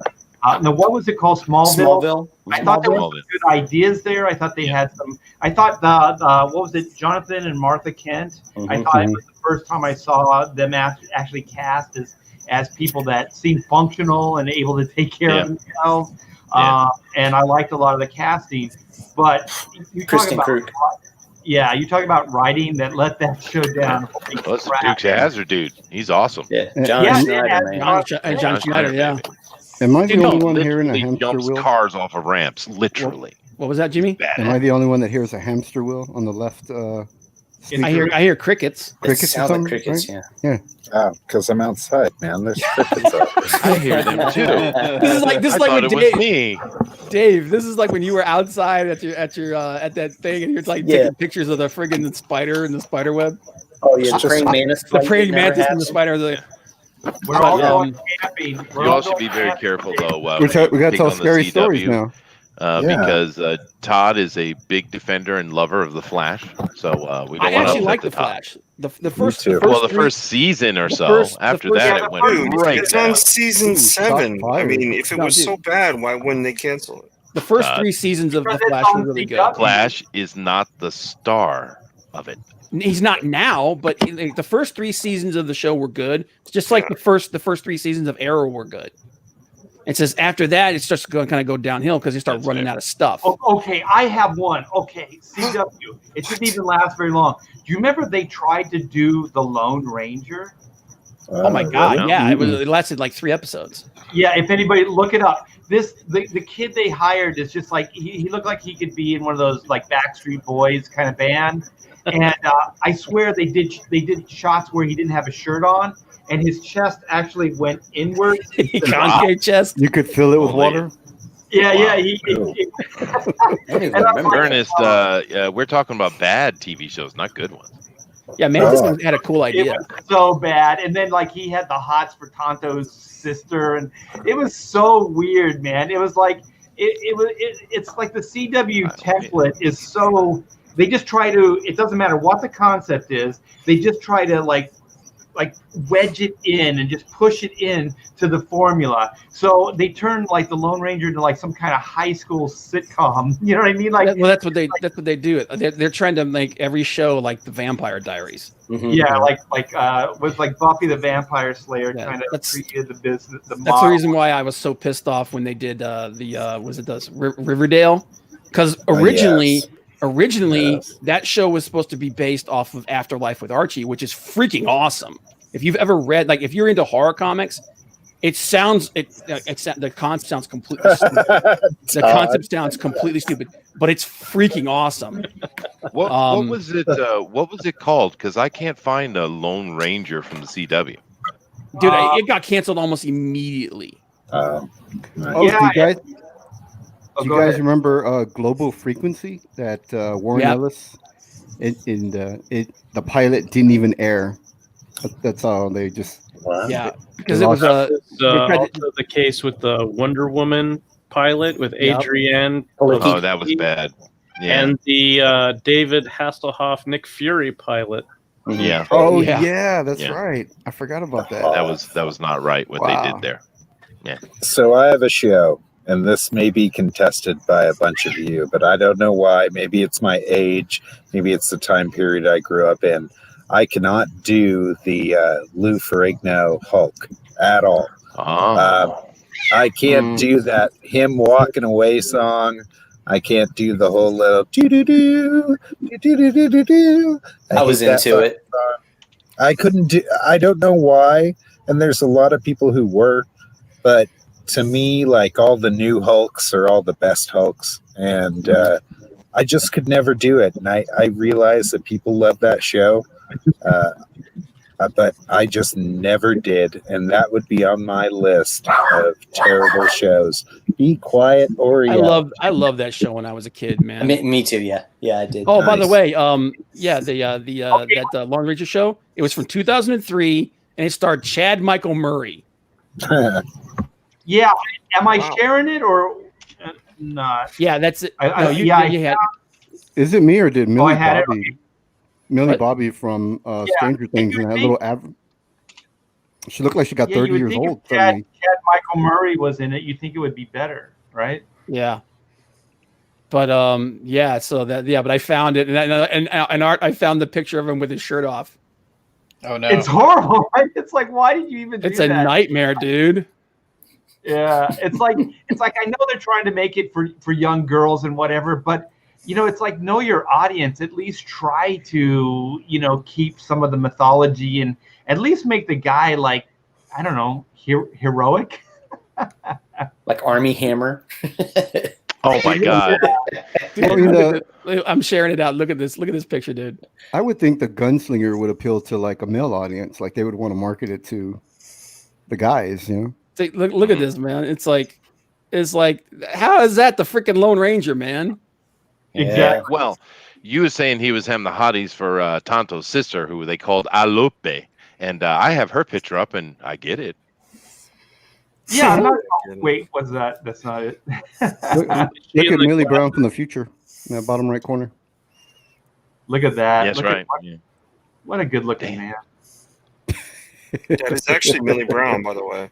That's crazy. I thought it was Sarah Palin at first when she's talking about the book, the Enola. It's like an interview where she's talking about reading the book. Oh yeah, the Enola Holmes thing. Is this Chester's? Which one? Yeah, I got a picture of the Tonto's sister. Yeah, I'm all right with that. Oh I'm yeah, cool. I've seen her. She doesn't look like an Indian. She doesn't look like a Native American here. Well, her name is Anita Brown, so but yeah, Alope. Okay, man. Your last name's Brown? Close enough. My God. The color is almost there. If only she had red skin. Dude, if this picture right here doesn't tell you everything you need to know about that friggin' TV show. Yeah, this. If that doesn't tell you everything you need to know about how bad that TV show was, man, I don't know what to tell you. Wow. The guy playing Tonto doesn't even want to be there. No. He looks good though. I think I can buy him as a Tonto. He's like seriously, I gotta work with this guy. Look at the shirt he's wearing, for God's sake. It's better than Johnny Depp. It's like Abercrombie and Fitch. He's so much buffer than the Lone Ranger too. Like he's so much bigger than the Lone Ranger. Wow. Like, I should be the hero. I should be kicking the crap out of people, dude. I know, He's like, You look like you could hang glide on a Dorito. He's like these white people. He's like, I better cash that check before the white people realize I'm Filipino. That's right. Oh my God, man. A lot of people, they're bringing up a lot of ideas in the chat here, man. The Flash Gordon sci-fi show was pretty awful. Okay, let me read this real quick. Thank you again, DK Card, for the $5. You don't have to, but I do appreciate. Maybe it's just because I'm a parent. But how have none of you mentioned Teen Titans Go? It is on every list of bad shows. Yes. It is, but we're not talking animated, right? No, we're only doing live action. We can talk animated. It just has to be a television show. But I still like that show, as bad as it is. There's some stuff that's way worse. No way. Right. Teen Titans Go is the worst thing ever created. I have a soft spot for it though, because my son used to watch it so much when he was younger, and it's like it reminds me of him being younger. So yeah, but I get that, and I respect that. But here's the thing: my kids grew up watching the Young Justice and Teen Titans, and that were freaking awesome. And then all of a sudden, for no reason, Teen Titans is gone, and then they brought back Teen Titans Go back. My kids were pissed. yeah, It's the Cal Arts thing, man. Yep. It is the Cal Arts thing. Teen It's Titans that you're Steven talking Universe about, crap, that dude. was kind of the same voices and somewhat the same character designs, right? Yeah, it's just goofy as crap. Yeah, wacky and zany kids. yeah. The first one was good, right? Yeah. Yeah. Well, see, and there's another show that's not great, is the Titans. I haven't seen that. Oh, Titans yeah. TV show. That's right. I forgot all about that. Have you guys watched Doom Patrol? Doom Patrol's Yeah, awesome. I like that. I like Good. Doom Patrol. Good. I have a question. So I just real quick, I want to throw this out there. I haven't dug deep enough into it. They're using so much of Grant Morrison's stuff, and he's not credited anywhere other than the fact that Mr. Nobody dropped his name in one of the episodes. What does anybody know what's going on with that? Morrison he's kind of like Alan Moore. He just doesn't want anything to do with it. Oh, I didn't. Too much drugs and wizardry, sir. Yeah, it's kind of that whole thing. Yeah. Dan Fraga did work on Doom Patrol. He did storyboards. Yeah, he did storyboards for it, which is Yeah, that's right. I love We were talking Doom about Patrol. that. Like with all of those DC network shows, it's like they had we have three categories. We have high budget, good acting, good storytelling. You can only pick two. And for like Titans, they picked like high budget and Stupidity. good acting, and then terrible storytelling. Yeah. You know, Well, and then with Doom Patrol, they were like, we'll take the good storytelling and the good acting. Well, Yeah. we'll go low budget because we could deal with that. Yeah. Well, Bob, we had Dan Fraga on, and he was sitting there telling us about how he got that gig with Doom Patrol, and he didn't think he got it from his interview. He thought it went poorly, and then after that, he went and made a sperm donation. So, it was a pretty interesting story. I don't usually hear people talking about donating sperm. Thank you, Dan. It's true. Oh my God. Okay, I got another show that we that nobody's talked about here. Krypton. Yeah. That Anybody piece watch of crap. That piece of crap. I'm that guy that's like, I will make my opinion based upon myself. So I watched a couple episodes and I said, this is one of the worst friggin' things I've ever seen them do to Superman. Yeah. Jeez. It was bad. It was bad. Yeah. It was so bad, dude. When Lobo showed up, I was like, all right, I am completely done. Who played he Lobo? was- Oh, yeah, and some Lobo random was about dude. 5'2". It was perfect. Yeah, Michael Murray. wasn't some big jack dude like it's supposed to be. No, it was some skinny, soft looking dude. My name's Lobo. I'm like, no, it's not. Same guy that played the new Lone Ranger. Yeah. Yeah. You know what would be better is if they actually cast Simon Bisley as Lobo. Oh my God! At least he'd have the right attitude. Yeah, he's the big guy. He's got the attitude, man. Yeah, it's like God, what else, man? There's so many of them. But we got kind of like decide on like what's the absolute worst. There's so many that are bad. This is the problem we had last week when we were talking about doing this. The movie thing was a lot easier to narrow down. There's just so much bad TV because it's really where Hollywood throws things at the wall until it sticks, more so than the big budget of a movie. Yeah. It's just too much, dude. But no matter what we do on that final list, I have to insist that the powers of Matthew Starr be on it. You know what? I will concede because it is the powers of Mexico. So even though he's an alien, and if we're going to do the Phoenix, and if the Phoenix is going to be on because he was an alien too, that was even better. That was better though than Matthew Starr, dude. Yeah, was it though? Was it that he was an alien, or was he like a dead guy who got possessed by an alien? I don't remember, but I do. I remember clearly that the Matthew Starr thing pissed me off, and I was a kid, and it pissed me off. Well, what was that? What was the Daredevil Thor? What was that? That was the Hulk. That was the Hulk TV movie. Yeah. Okay, so that was just a one shot. Yeah, and we've already said that it has to be a TV show. So okay. Well, what if everybody picked 3, and then out of the 3 we find a general commonality? I think we're already finding one. I think we're all in agreement with Iron Fist, and I think Dave, you brought up Spider-Man from the 70s. I see. Okay, Yeah, now I have a question about Spider-Man though. Yeah. Is it bad because it was legitimately bad, or is it bad because it's just a time? It was crap, dude. I mean, because think about it.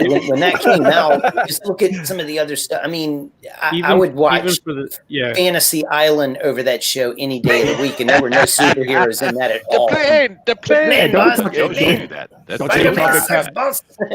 you be talking about crap about that. Fantasy is for Spider-Man to be better, boss. Yeah, I'm 100% with Dave on that. Even for the 70s, it was awful. It was bad. Yeah. What we should do is Jimmy hasn't really thrown down on this, and we haven't really heard Todd. I think Jason brought some up, but let's hear from those guys and see what they have to say. So Todd, what's worse for you as far as TV? Okay. If I didn't watch it, I can't know. So I'll go with the ones that I watched that I thought, oh my god, this is so bad. Inhumans was bad. Inhumans was so bad. It was so bad. I wouldn't say this about Legion, because Legion was an exploration of a mind. It really just a different kind of show in itself. So Inhumans, it would be one. Dude, I was a kid when that Spider-Man show, so I wouldn't say that show.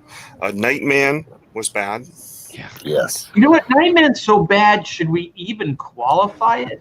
Okay, we don't have to qualify it. It's pretty bad, man. Should we rate one of our votes? Like Nightman's kind of just like grandfathered in automatically because it's just so bad. Nightman. What was the thing? What was the thing that was kind of like Knight Rider, but the car was... That's Automan. Automan. Shut up. Shit. Shut up. That show was awesome. That's right, Jason. I'll fuck you up through this fucking Thank you, Jason. Thank you. We know what Jason likes. They were fighting words. Jason, Don't even start. I didn't watch this Lone Ranger show. That looks terrible, but I didn't watch that. Trying to think of things I watched. Oh, Legends. I think Legends is really bad.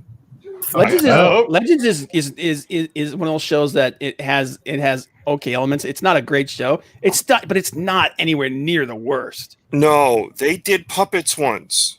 I know. They became puppets. Dude, they did that on friggin' Buffy, man. Dude, it just they do. Don't get me wrong. I'm not defending it. It's stupid. I would say it's more of a stupid show than a bad show. Well, if you guys want to override, Supergirl's bad. Supergirl's bad. Supergirl's bad. Supergirl's pretty bad. Did Buffy have a comic book, Joe? Yes. Yes. He Oh, still well, then does. why? That's automatically on the list. One of the worst shows ever made. Freaking Buffy. I don't know about that. They finished off Them the fighting words season in Yeah, comic it's book format. season 8 was in comic book form.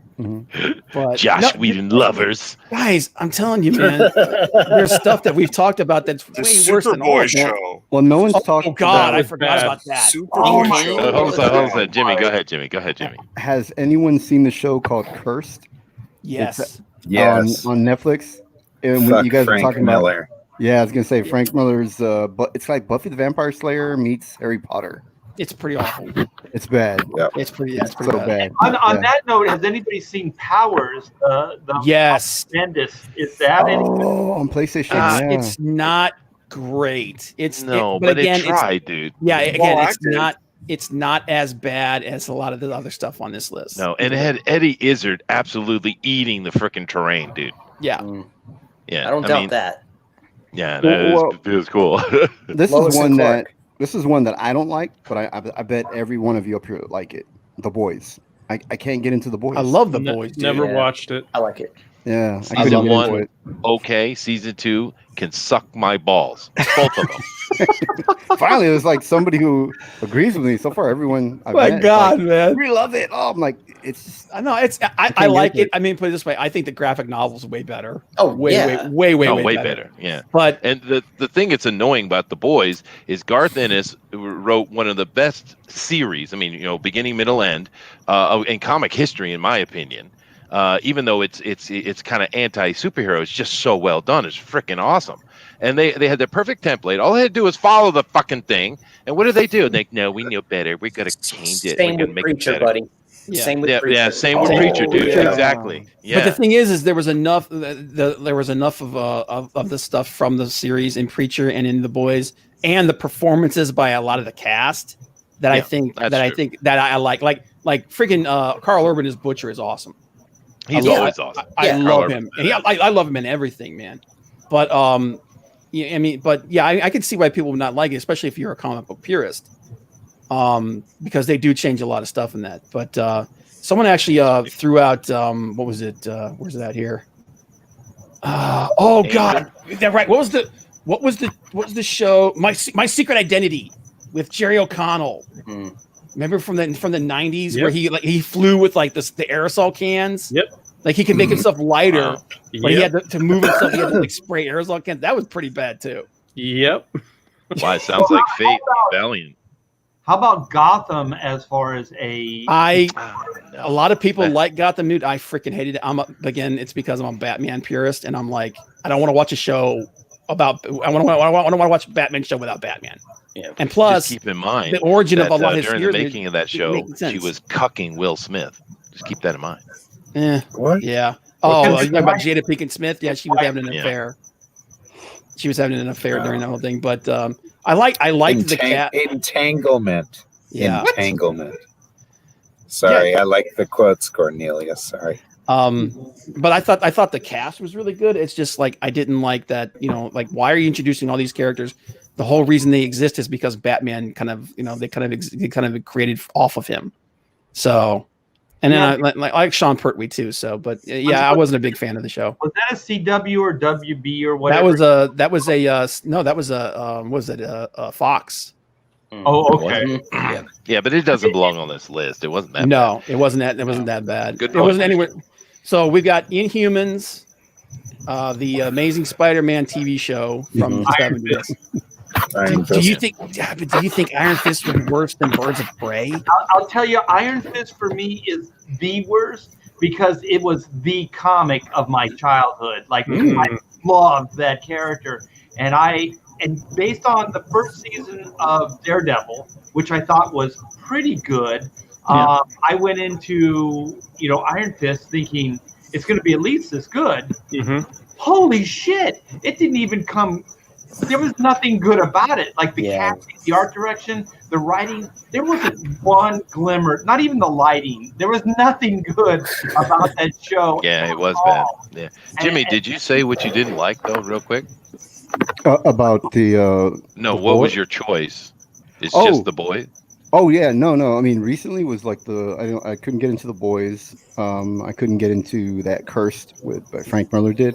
No, but mine was Mutant X. That was the worst. Mutant X was pretty bad. Okay, Yeah. I'm gonna put that on the list, Jimmy. So we got so far as like top, we have Inhumans, Supergirl, Iron Fist, Spider-Man from the '70s. We have Legends, even though I'd like you guys to reconsider that just because I could use some money.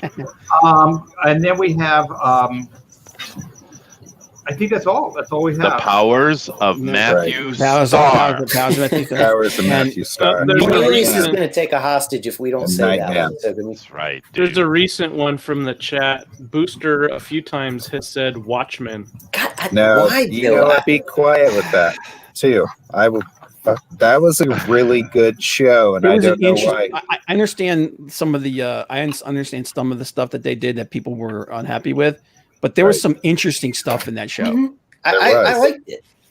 The production values look good. I mean, it looked like a substantial show at least. Yeah, like the guy, the mirror guy was really cool. Yeah. What do you guys think of Warrior Nun?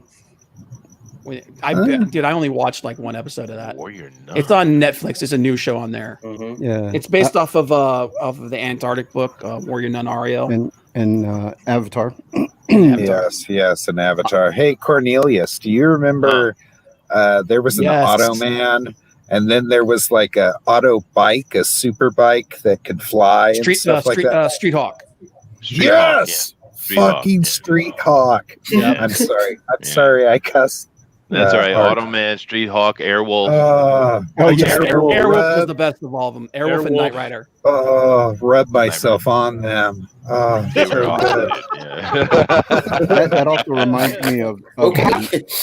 Have we signed off on the Hulk? Is the Hulk? Does that give our seal of approval? The Bill Bixby. Man, I liked it. You guys liked it. That's cool. Yeah. I loved it when I was a kid. I love to watch it now, but I loved it as a kid. Yeah, because there was always like you had to wait the whole episode for the Hulk out, but sometimes it was worth it, depend on the story and the situation. Yes. Well, I'm looking at this Warrior Nun. Boy, they chose a buggy looking girl to play the lead, man. What the hell? Yeah, she was all right. She's supposed to be kind of like a street urchin kind of thing. So she's a nun. She looks like a short Jennifer Gardner. Yeah. Oh, okay. Well, probably it might be good, but I mean, the problem is I don't even bother watching them anymore because I've become so jaded to every damn hero having to be everyone. So it's like whatever. Then there's someone brought up the man from Atlantis. Mm-hmm. Oh come on! I like that though. I did too. Like I thought it worked. Yeah, that and Sequest. Oh, Sequest was awesome. Okay. That was great, dude. Someone else brought up earlier the Crow television. Oh, that was pretty awful. Yes. I mean, I like Mark Dacascos. That was bad. The original movie was the only thing that's worth watching as far as the Crow. Everything else was shit. Everything. Yeah. It was shit. Dead Punk Gage. We already talked about Nightman from Malibu's comic, that TV show. We already talked about that. We disqualified it because it's that bad. It automatically gets grandfathered in because it's so horrible. Oh wait, well, okay, but Rex Smith was that 2-hour movie or whatever. Mm-hmm. Right? Yeah. He dressed in the black body stocking and had the black do-rag. Yeah. Right.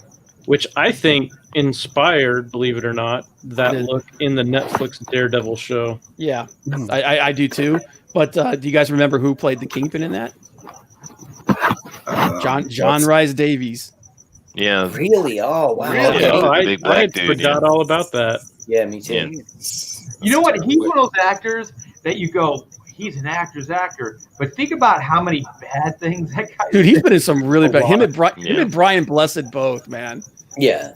Brian Blessed has been in some stuff where I'm like, dude, really? But then again, you think about like Sean Connery, and then you remember that he was in Zardoz and he was in a freaking wedding dress. So. Yeah, dude, it's freaking awesome. But he wasn't that bad at Kingpin. The problem is that we had the new guy doing Kingpin the Daredevil, and there is no other Kingpin. Oh yeah. There's only one now. Yeah. And it's crazy. He went from playing Thor in Adventures in Babysitting. Babysitting. Yep. Yeah. He was all buff. And, That's because he ate all the Twinkies. He did. He did. Yeah. He was All of them? Yeah, Psychopath. that's why they had So- that's why they shut down and had the show. It's like we don't have it anymore. We have to make some. Ernest TNT's mentions Switchblade. TNT's I was Switchblade. waiting if somebody was Oh, going to no. bring that up. I like that one. It wasn't that bad. Yeah. I watched It was in the 90s. Yeah. that was trash.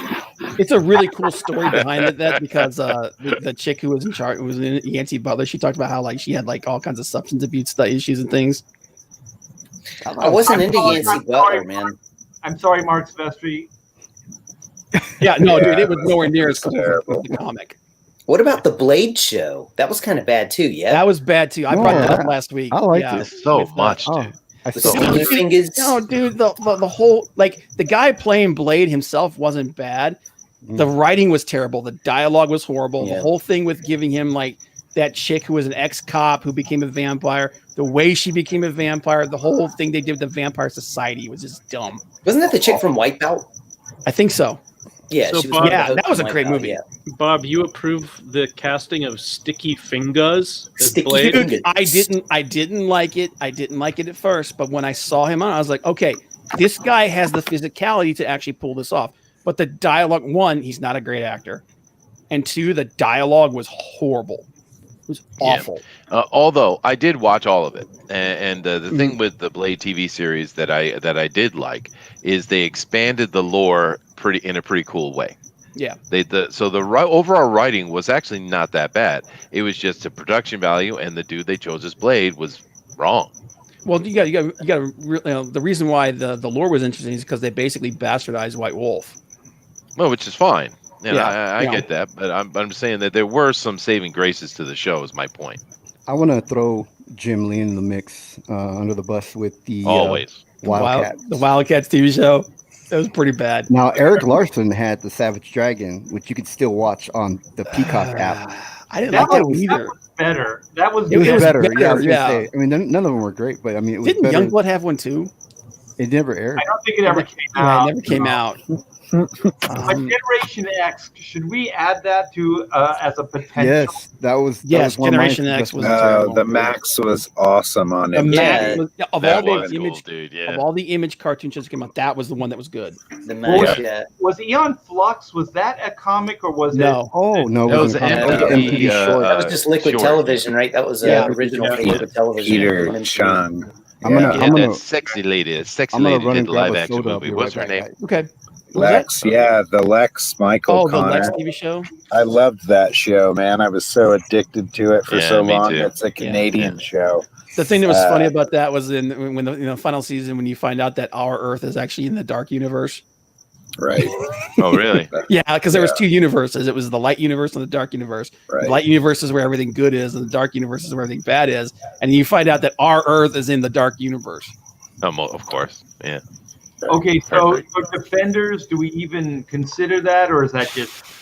Oh, no. Well, they just get Defenders that's a was just an- miniseries. That's just an extension of the other Iron two Fist shows. and all that Yeah. crap?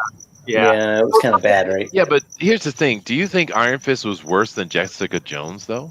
Yes. I never, Because Yeah, the only thing good you know about why? Jessica Jones was David Tennant. David And he- Of Tennant. course, but yeah, Okay, but there was nothing good in friggin' Iron Fist, dude.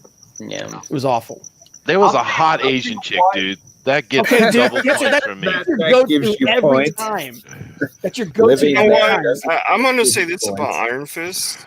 Defenders was worse than Iron Fist. Yeah, but Defenders It was wasn't, pretty bad, wasn't yeah. itself a show. It was a mini series based off of the shows. You know, Iron Fist was so bad that I stopped watching. I didn't give any of those other shows a chance. Mhm. That's how bad it was. Like I watched Daredevil the first season, and I was Mhm. hopeful. And then after that, you know, I watched Iron Fist. I followed it up with Iron Fist because I just was getting this stuff sporadically. I wasn't watching Yeah. it, you know, religiously. So then I watched the Iron Fist show, and the first episode was horrible. Yeah, It just it was, at least it was consistent. It was it was bad from the start. it never went up, it never went down. It was just consistently horrible. Just didn't like the actor. I No. mean, I liked him in Game of Thrones. I thought he was good in that, but God, he was. Yeah. Alpha Proto, Inhumans is actually on our list. It's one of the three. Yeah, we have that on the list. So just if anybody's coming in now, on the list is Inhumans, Supergirl, Iron Fist, Spider-Man from the '70s, Legends, which once again I think we should reconsider, and Generation X. Well, of those, the Inhumans and Spider-Man, those are definitely two of the three. Okay. I think those two are definitely 2 or 3. We just have to decide which the last one is. I'm gonna tell you what, guys. You guys may not remember Birds of Prey. It was Joe and I remember it. It was so bad. But it wasn't bad to look at. Well, That's a lot of these shows Yeah. weren't bad to look at. No. That's true. They were going for like an underworld or crow kind of. Yeah, kind of, but it was like the Joker killed Batman and all this other crap, and it was just like No, he didn't kill Batman. He did kill Batman. Catwoman. No, he did kill Batman. The Joker kills Batman in that show. Oh, really? In the pilot, he killed Catwoman, and so then Batman, instead of going back for vengeance, he retires. He actually walks away from it. And that's why that show, for me, even the pilot just screwed it up so fundamentally. It's like, how do you kill Bruce Wayne's wife and have him not become Batman Beyond? You know what I mean? How do you Wasn't he the Batman from the OnStar commercials too? Wasn't it the same actor? I think so. Yeah. Showed him. I don't think they ever really had a scene other than some stunt guy in a Batman cowl, and that was only in the pilot. He only appeared in the pilot, and so then I think he goes after the Joker, and the crime was that he didn't kill him or whatever, and still believed in bringing him to justice. Then somehow he got out. He didn't get, he wasn't put behind bars. He got out somehow, and then he killed Selena Kyle in front of his daughter. Which, like, they were married now. Those two were married, and they had, what is her name? What show are we talking about? Birds of Prey. Birds of Prey. Dude, other than that, like freaking, their daughter has like superpowers. Like then there's like, and then a cat or something. Yeah, and then freaking Dinah, Black Canary. She has psychic abilities instead of her canary cry. It's not even her. It's like not even her. Something. Yeah. It's so bad. It's so bad. I just thought, like, right from the premise, like I'm like you, Bob. I'm a Batman purist, and there's certain things you just have to get right. And having Batman retire after his wife is killed in front of his daughter. They recycled it. They just recycled that for the Batwoman thing. Well, here's one art I'm going to share with you in the private chat. So you can check it out real quick. Open a tab. It's got a lot of the shows in there we haven't covered. I just found that, and I thought maybe you could. You could present them. Evil.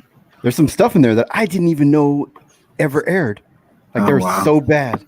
Is it the 10? Is it the 10 worst live action superhero? Is that Yes. Yeah, that's the one.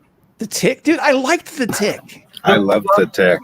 I didn't know. Which Tick are we talking about? The newest one or the one? No, the original one with Patrick Warburton. Well, keep scrolling down. Brilliant. That thing was brilliant. Yeah, that one was the best one. Yeah. The new one's the one that's kind of weird, but God, I didn't know man. What about Justice League? I didn't know Justice League in 1990. It didn't. It had one episode. They eventually put it on video, and it never aired. Wow. Yeah, there was same thing with the same thing with. There's another one on this list that didn't air either. The Captain America TV show. Well, what they did is they just took the movies and recycled them into the TV show. Mm.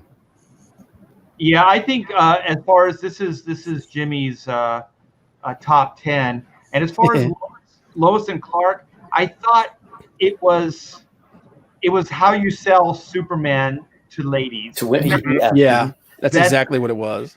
It was so obvious what it was, and that it was not for us. So that's why I just never watched it. But I was working on Superman when this show came out.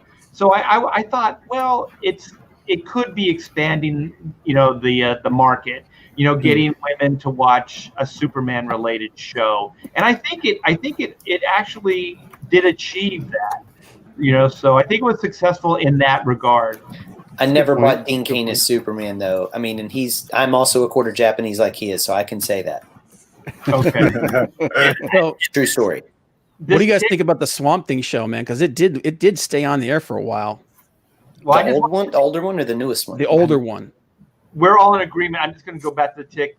This should not be on this list, right? that's the one I like too. No. I love the tick. Yeah. This Swamp Thing was campy and it was stupid, but it had Heather Locklear.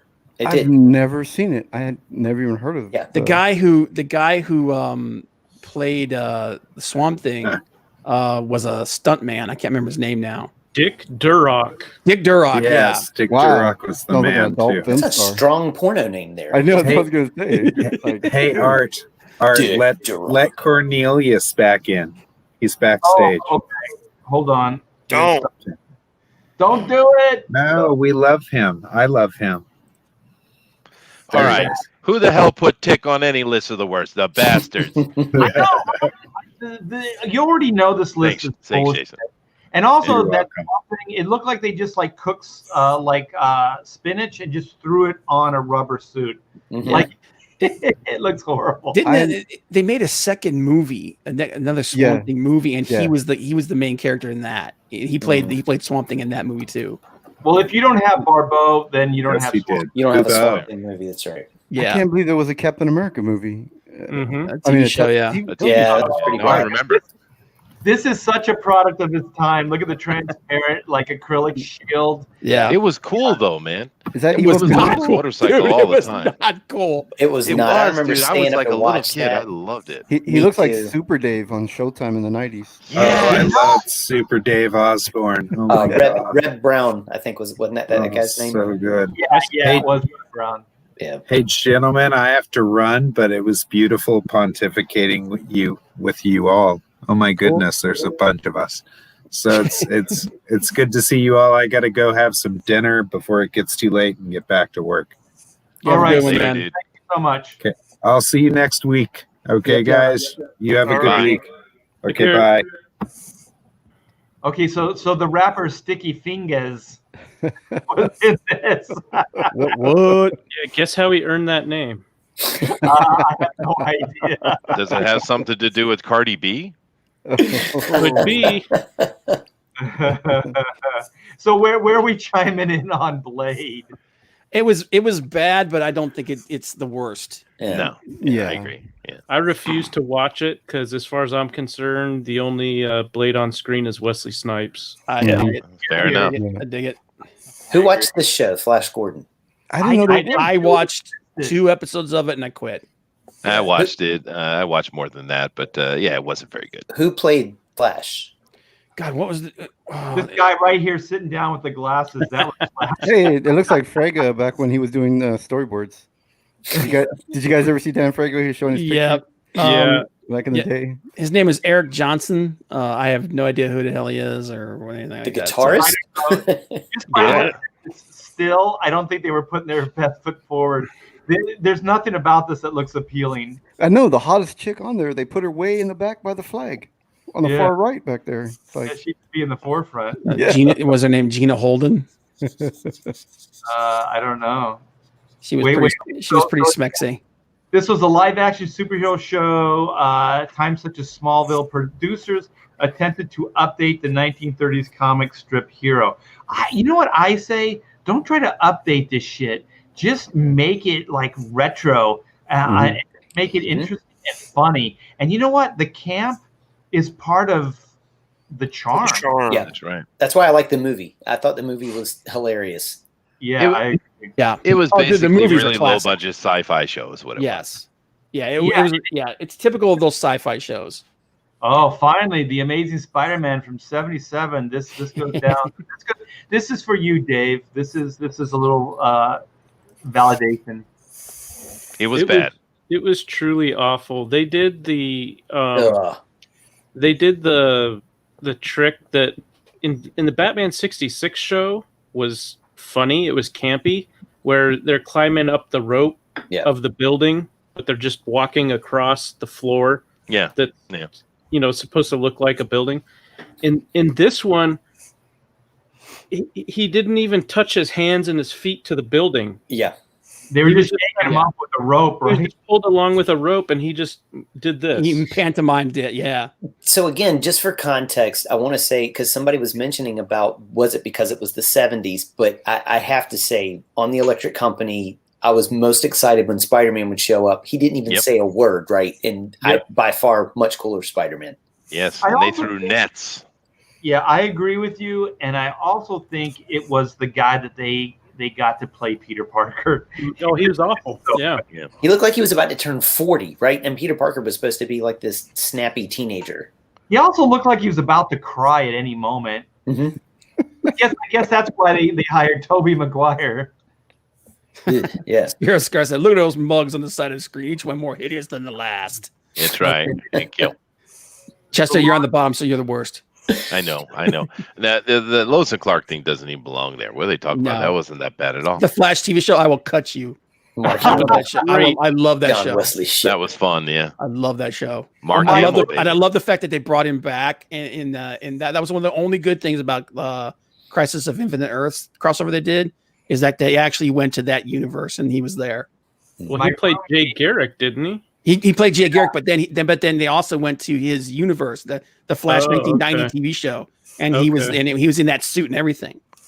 Yeah, my roommate actually wrote the show. He and Howard Chaykin, they were the lead writers on the show. So I got to see about every one of those episodes filmed behind the scenes, and it was pretty good. I thought, and the pilot was actually done by Danny and Paul. They're the two that not only wrote Rocketeer but directed it as well. So the pilot episode for the Flash TV show was actually pretty good. I have to say that Howard Chaykin, even though I like Chaykin, and if you're listening, Howard, I've told you this to your face, I don't think you're the right guy to write the show. He wanted to do it as a procedural cop drama, and he kind of had contempt for Flash. But the pilot, and at best what the Flash is quick gags, right? They're speed gags. And so everybody's basically going to want to tune in to see speed gags. The reason we watched, the Hulk is to watch him Hulk out. The reason you watch the Flash is you want to see Flash, speed gags. And they didn't have enough of them. And I think they tried to make it too serious. And later, like towards the end of the season, I remember having conversations with John Moore was my roommate, and was the key writer. And I told him, I said you need to make it like Batman 66, get some like good star power and have them be like villains in it. And so that's when they started getting like Mark Hamill in as the was it Mirror Master or the Trickster? And then didn't they get Rick Springfield as Mirror Master or something like that? Something like that. What? Yeah. Yeah, so they started getting some star power in, but man, I'll tell you, it was a sinking ship, and there's nothing they could have done to fix that thing. But I thought it had some potential. Yeah. By the way, guys, we can actually stop arguing because I found the third worst ever. Okay, Art, what about if you share that never aired though. The Justice League one never aired, and then Nick Fury, it was awful, but yeah. Okay, so we got through the list there. Let's come back. Here we go. Right. I've got it right here. This is the number 3. Yep. Oh yeah. They went on Max Twitter Pistachio's thing, yeah. an hour after the pilot aired. They went on Twitter and were like, post how much you love and rave this thing, and everybody an hour after the pilot aired was all over Twitter. They were like, this thing is dog shit. I forgot that existed. Yeah, Well, we all did. Did y'all watch the fight scene? I tried, dude. Did this just make the top of the list? This might have just made the top of the list, dude. It's definitely one of the 3. It is definitely one of the 3. The lowest rated show ever on the Sci-Fi Network. Yes. Yeah. And think about that. And this is the same people who did like that Man-Thing movie, and some of those. It's worse than Batwoman. Yeah, it is worse than Batwoman. They had everybody on Twitter raving about it an hour after the pilot premiered. I mean, there were thousands of people saying how they loved it. And so I went on to go watch it, and her ray gun, I'm serious. Like, I mean, I could buy a little plastic gun at Target that look way better than what they were. And then she fights these guys that are like obviously in like cheap cosplay makeup, and the fight scene when she stabs him, like I don't know what came out. It was like juice, you know, dude. No, it's bad. And let me put this way: the typical shills were like, oh, this movie, and they would caveat with like, yeah, it's rough in some spots, but and then they would do that. But then like you look at the fan reaction, they were like, this movie sucks. This movie is awful. This TV show is terrible. Yeah. Oh, Mighty Joe with possibly the comment of the night. We have a winner. They couldn't get people to watch. Yes, that's the other thing. I know. When people were watching literally anything, they couldn't get people to watch this thing. That's right. Michael Carner says apparently the Japanese Spider-Man show was good. I have a thing you can show the people if you'd like. There, Art. Okay, where is it? I don't see it. Oh, am I not sharing? Let me share. Oh, I'm sorry. He missed that day in kindergarten. He didn't learn how to share. Yeah. Oh. It's an essential skill. Oh my gosh.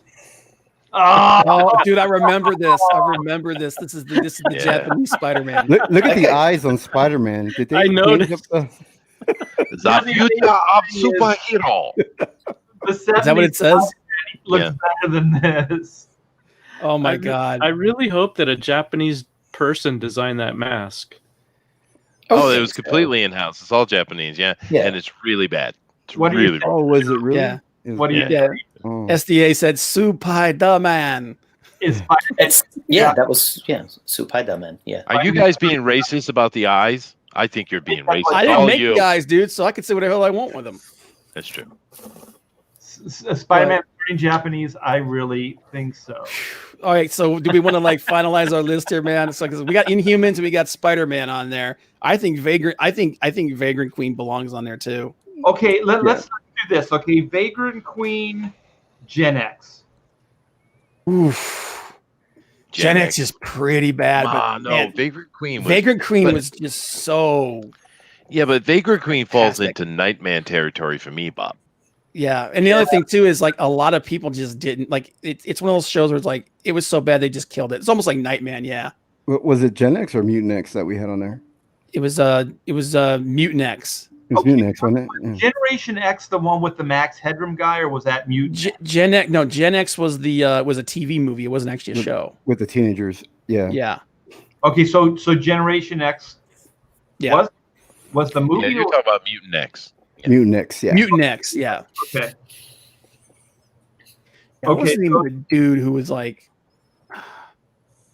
the guy who was like the John Shea, who's actually the only decent actor in that thing. He was like the Xavier. He was the Max Headroom actor, right? No. Oh, I know what you're talking about. Yeah. He had the full head of hair. Yeah, from Mutant X. Yeah. Yeah. John Shea was the guy who was like the stand-in for Xavier, and he's the only like actor who like anybody knows who knew who the hell he was. Okay, so Vagrant Queen or Mutant X? I agree with Chester. I think Vagrant Queen is kind of like in Nightman territory where it's like it's just grandfathered automatically. I agree. I think we had fun. We had fun at its expense. Yeah. But yeah. Mutant X, man. I wanted to throw in this just because I wrote it as a note. Remember that TV show Heroes? Yeah. Everybody loved it. I know it's not a comic book, but I absolutely hated it. So I want to do a quick round robin. This we're not going to put this on the list, but I want to see what you guys think of it. Zach, what do you think of the Heroes show? I liked it. I liked everything except the ending. The ending was absolutely terrible. It was like Lost. Yeah, I think the way like everyone liked the first season, and then in the second season it just tanked. Okay, so Dave, where do you stand? Liked Zachary Quinto. Didn't dig the show towards the end. I started falling off on it. Okay, Joe.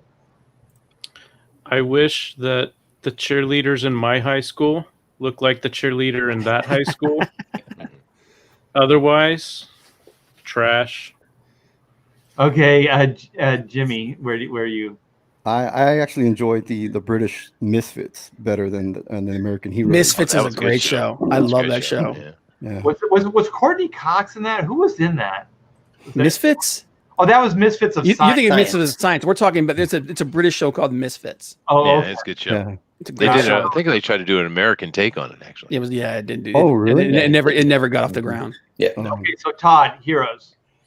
I liked it when it came back for 6 episodes. It was terrible. It was bad. Oh, the Heroes Reborn. Reborn. Yeah, that was Yeah. terrible. It was really bad. Okay, Cornelius Chester. I do the cheerleader. Yeah, the reason I didn't like it is because I think it was Jeff Loeb, and I think just as being a comic book guy, it bugged me because these were all like X-Men ideas. These were like hero ideas that were in comics, and they were just bastardizing every one of these. And I was like, this is so whorish. Give these people, like, license these characters. Give the creators the money. Don't create like characters that are like, oh, this is kind of like Angel. This is kind of like Cyclops. Oh, Wolverine's a cheerleader. Don't do that. So I didn't like it, but the reason I brought it up is because a lot of just my normie friends, they loved the show, and they were like, oh my gosh, now I know why you do comic books. Right. And I was like, Well, Art, it's J.J. Abrams-esque. They had an idea, but they can't tell the story. Lost. Yeah. Right. Yeah. Tom Crean. Yeah. But even I just thought the idea, like, it was just kind of like X-Men. Like, if you read comics, you know where all this stuff is going. All these archetypes. Everything that's going to happen almost before they did it. And then I know I like Jeff Loeb. He's a good enough guy. But I was like, anybody could do this. Like, any one of us could have created that hero show. You know what I mean? We all love these comics. We all know these characters. We could have wrote, these episodes. Oh, I would have had an ending from the beginning. Yeah, exactly. You would have had a place to go with it. Yeah. Anyway, I just wanted to throw that out and see what you guys thought. Yeah, it was. I thought the first season was good. Like I said, I think Quinto was an amazing villain, and they completely ruined him through the rest of the show. And then also, like, by season 2, you could tell that the people who were in charge ran out of ideas because they were duping powers and stuff. Like, you had people with the same ability and all kinds of stuff going on. Well, what do you guys think of The Walking Dead? The adaptation for that? That's a good show. That is good. Yeah. Yeah, like the first 5 seasons of The Walking Dead are vital. Yeah. I saw a joke one time where these people were like, I stopped watching after the 5th season because they were still walking and they were still dead. And Well, my take, I kind of dropped out around 4th season or so. And the real, it's a good show. But the reason, my wife loves it, she watches it continuously. But the reason I dropped out of it, because as with many shows these days, it has no hope at all. There's no hope in that show. Oh, no. It's just It got really depressing depressing to watch, right? Yeah. Right. I kind of dropped off for the same reason. It was like, man, I got to go to work Monday morning. I'm already bummed out enough. Why the hell am I watching this? That's right. Yeah, I watched it. Right. I watched it all the way through the governor arc, and then after that, I was done. Same. Yeah. Same. Okay, so Inhumans, Supergirl, Iron Fist, Spider-Man, and Legends. And we still have Mutant X on the list, so we need to start checking some stuff off. Well, Mutant X can stay. Okay. Yeah, for sure. Could you share my screen though, Art, just real quick? I want to make an argument for Iron Fist, if you don't mind. Okay. Oh God! For God's sake! Oh, what? Yeah. What's going on? I thought that was a guy when I saw the little thumbnail. Do you want to make her sad? Do you want to make her sad? I don't care. I won't be able to understand what she says anyway. I would. Oh, that was the dirtiest laugh you've ever done. Oh, I did. No, Iron Fist is pretty bad, man. Okay, let's go. So Mutant X beats out Vagrant Queen. How about Mutant X versus Iron Fist? Mutant X. Oh, Mutant X is worse. Yeah. Mutant X is worse. Yeah. I have to agree. Yeah, so we can cross Iron Fist off the list. Oh no, dude, Mutant X is bad. So Art, I understand your pain when Jason slandered my beloved Incredible Hulk TV show. I didn't know if I'd recover. However, That's right. I have to say that for Iron Fist, the girl who played Colleen Wing was at least nice to look at. She was. I don't know of anything from Mutant X that was nice to look at. Oh, I can help you out. You know I'm here for you, dude. I got you. Hold on a second. Well, for now, can we maybe take Legends off instead of Iron Fist? Yes. Play Yeah. Oh, easily. Yeah, Legends. Yeah, Legends has got the Well, camp Legends, factor. we can take that off right now because it's nowhere near as bad as Mutant Yeah. X. Here's your Mutant X, by the way, Art. You can go ahead and show the folks. Okay, I'm getting that confused with that Generation X. Oh, okay, I know what this. Yeah, this was pretty bad. Yeah. Yep. And How boy, did is she very not cool. I like. Let's go back. Okay, I like how they're like, these are superhero concepts. What reeks of superhero here? Like nothing. Like Dude, that's the point. The show is that bad. there's nothing here that even looks like it is a comic book related. At least Nightman, they made an attempt at a superhero suit. You know what I mean? Like this doesn't even. Well, yeah, you can call it an attempt. Nightmare. Man, I got one dilated eye. I can see at night.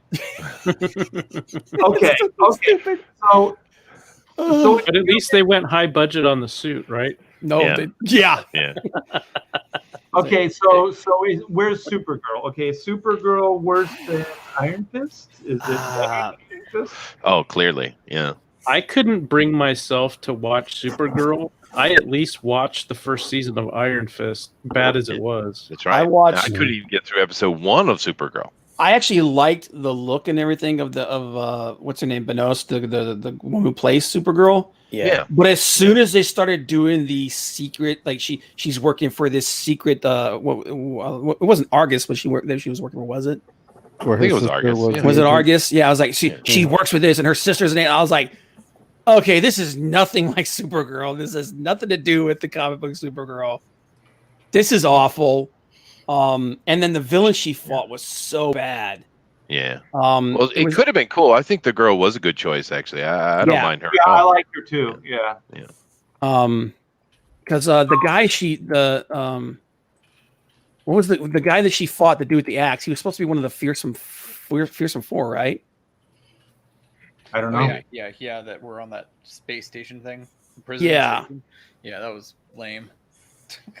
Okay, so I crossed off Supergirl. So we have Inhumans, Iron Fist, Spider-Man, and Why What did about- you cross? Okay, fine. well, because we have to make a choice. I have a TV show that I just remembered that nobody talked about. I didn't even see it, but it's that one that took place in the 1980s that Rick Remender. The They what? The did- Powers of Matthew Starr? That one? Deadly Class. Oh, Deadly that wasn't Class. anywhere near as bad as some of the ones on this list. Was it? I haven't seen any of it. I mean, I don't know. Was it Oh, good at all? Or? yeah. Yeah, Refresh my I know brain. it was canceled. I know that, but Okay, so Dead Punk Gage is throwing a Hail Mary pass here for Supergirl. It was a trash fire this second season. Okay. Oh, we right. We crossed it Deadly off. Class. Okay. Yeah, I know what you're But talking then we have one for what about? Oh, Iron Fist was terrible. So Hey, real quick, I got to bring this up because somebody just asked which one of us was the one that liked Watchmen, so they can be outed. I liked Watchmen. I thought there were interesting concepts in Watchmen. Like I said, I get the issues with it and everything, but it's nowhere near as bad as a lot of those. No, not even close. No, it's not. No. the art director at least looked like they were spending money. It was shot well.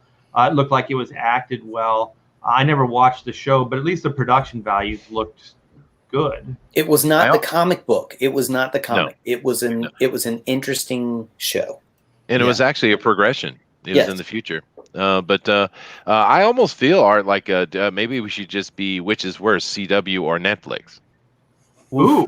I think CW takes that. Yeah, but the only thing. Okay, what was the Inhumans? What network did ABC? It was Really. It was NBC, and it was also it was a Disney abomination. Yeah, it was awful. Okay.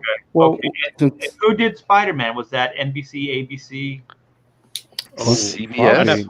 I'd have to look that one up. We I might don't have remember. three contenders. We might have Netflix, and then you said CW, and then we might have like ABC or who said Inhumans was ABC? ABC, yeah. Or we could just say it's CNN. CNN. NBC. Was that too deep for you guys? It was too deep. I get it. Yeah. We By didn't the way, even talk about Agents of S.H.I.E.L.D. Yeah, because it's good. Because Agents of S.H.I.E.L.D., the first couple seasons were actually okay. Yeah. It got stupid later on, but I don't know. Although, I thought it was pretty bad, but I said it was okay. I wasn't great. I said it was okay. I think, well, I was going to qualify it. I think for me, it was just like after watching the Marvel movies, my expectations was like Oh, the yeah. production values would be better in the TV show, which they were not. But they had the actors, and I thought they had some of the writing, so it did have qualities. Samuel L. Jackson showed up in that damn show, man. He did. That's good enough. well, who was the real big, tall, black dude? Oh, the guy who played Mac? Yeah. Yeah, the big guy. When they announced that they were going to do Luke Cage, I was like, oh, there's your dude. There's your 100%. dude. Right? Yeah, that's Henry Simmons. Yeah, I thought the same thing too. I was like, he would have made a great Luke Cage. Yeah, but then you're like, you got him crossing over shows and everything. And it's but he had the chill, dude. He had that chill. It would have been really good. Yeah. So, Art, to answer your question, we had some help from the chat. CBS did the Spider-Man live show. Okay, so we don't have Chester that. was right. Yes. I was hoping there would be some of that. Okay, so yeah, we have Inhumans, we have Iron Fist, we have Spider-Man, and we have Mutant X. So what's worse, okay? Iron Fist or Inhumans? I think you guys God, right? I think it's Inhumans. It's Inhumans, man. They cut Medusa's hair. Dude, That's like making Daredevil being able to see again. Stupid. There you go. That is well, a great let's be fair. They did. Medusa did let her hair get cut in the comic book for the ends of to get where they needed to get. They did that in the comic. To be fair, but they didn't do that in this. This story wasn't anything like that. They didn't do that in the show. They did it because they didn't want to do the effect. Yeah. They didn't do it in the comic because they didn't have the budget. And even the effect was terrible. Yeah. So Captain Canada's asking, but was Agent Carter ever a comic book before the TV show? No.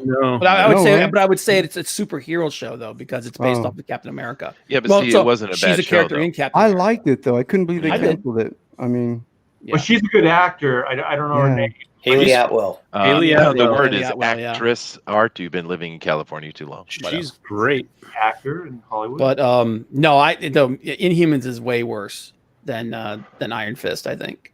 Okay. I agree. I agree. I have Inhumans at the top of the list anyway. Okay, so Iron Fist, Spider-Man. Spider-Man.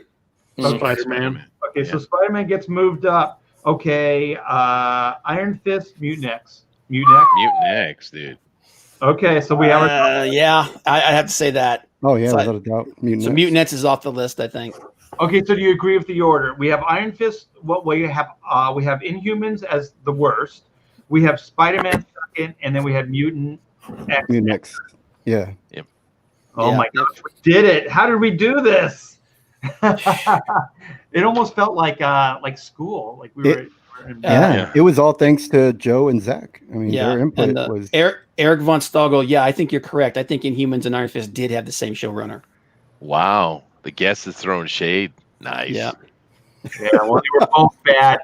Like I said, I have to qualify with, but you know what? I'm a big Inhumans fan too. So when I heard that they announced that they were going to do that, I was thinking, this is Marvel. This is the Marvel Cinematic. They're going to do it right. I saw some of the ads and I was like, it could still go okay. And then when the buzz got out, I didn't even watch it. I didn't watch it. No, it was like Comedy Hour, dude. It was so bad. They spent all the budget on Lockjaw.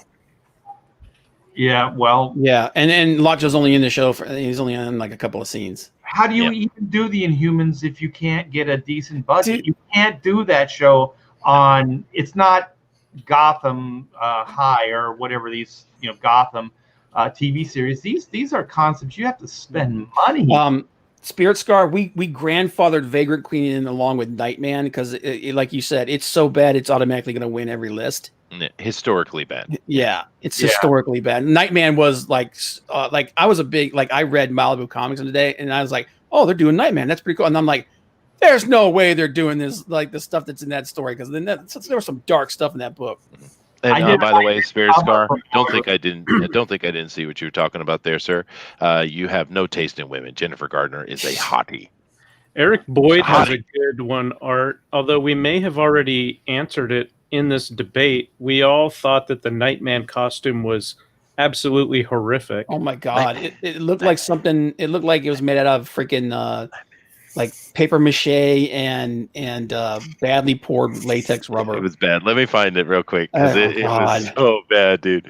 Here, let me find it. I wish I had the artwork. I did a Nightman cover for Malibu in the day.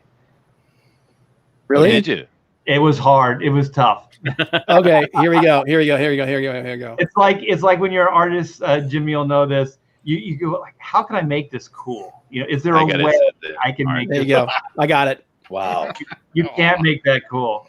dude. I got a full body one, dude. Even the actor looks like, oh my dude, God, why? it was so Yeah. bad, man. Jimmy's right. Yeah.